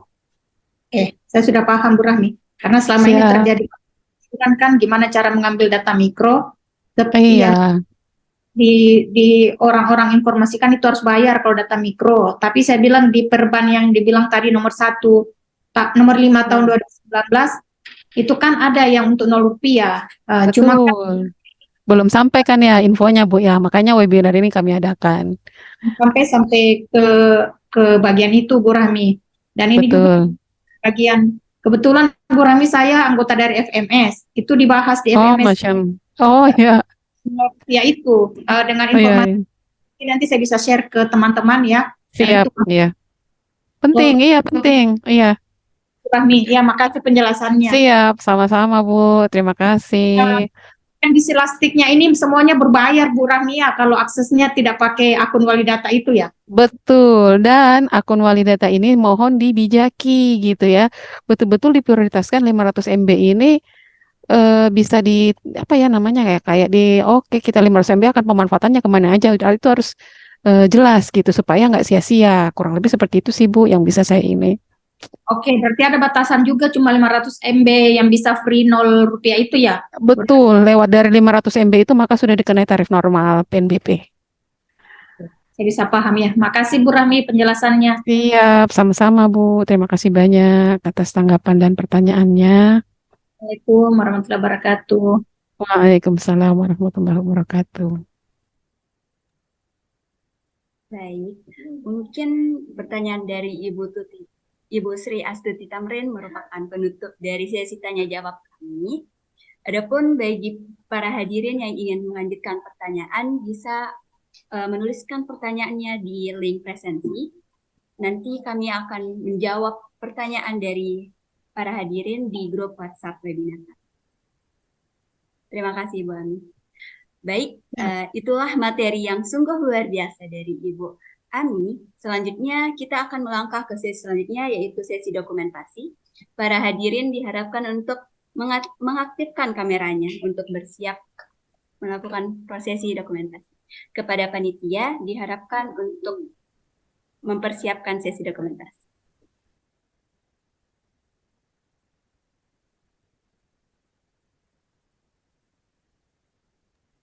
mungkin saya bisa membantu mengarahkan. Baik, untuk slide pertama.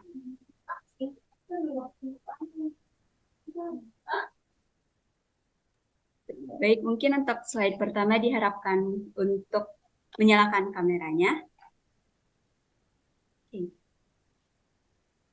Oke, hitungan ketiga. 1, 2, 3.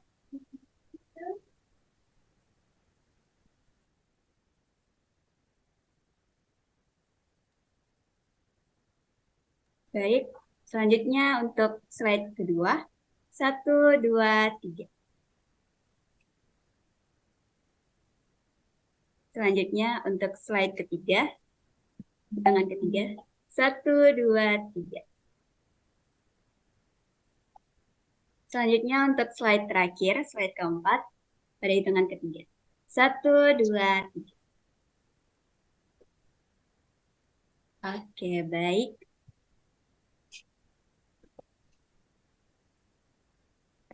Itulah tadi materi dan sesi tanya jawab yang luar biasa yang telah disampaikan oleh Ibu Ani.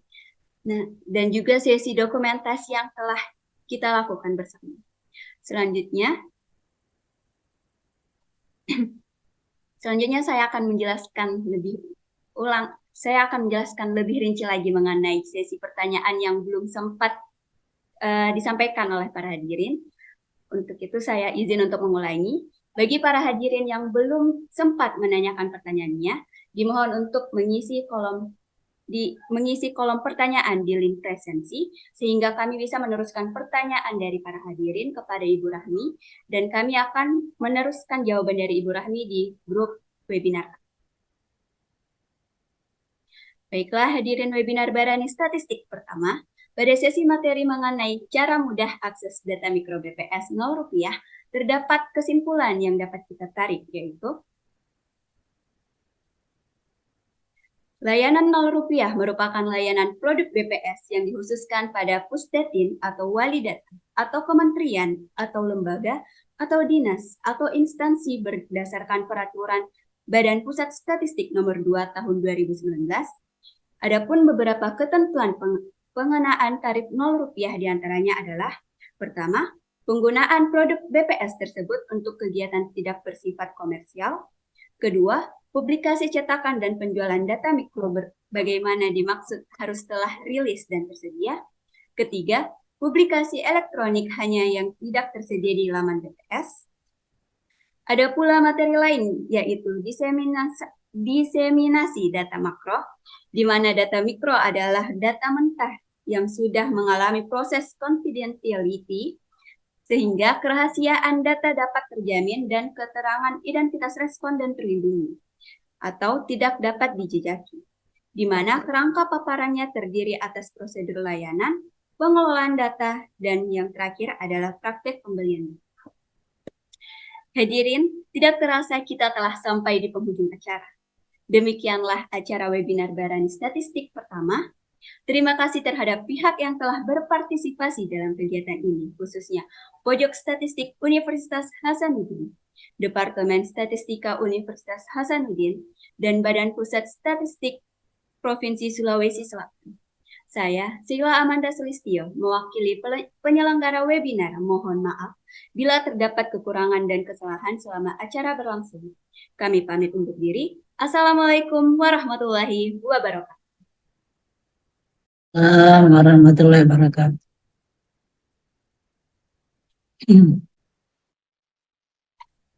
Ibu Ani.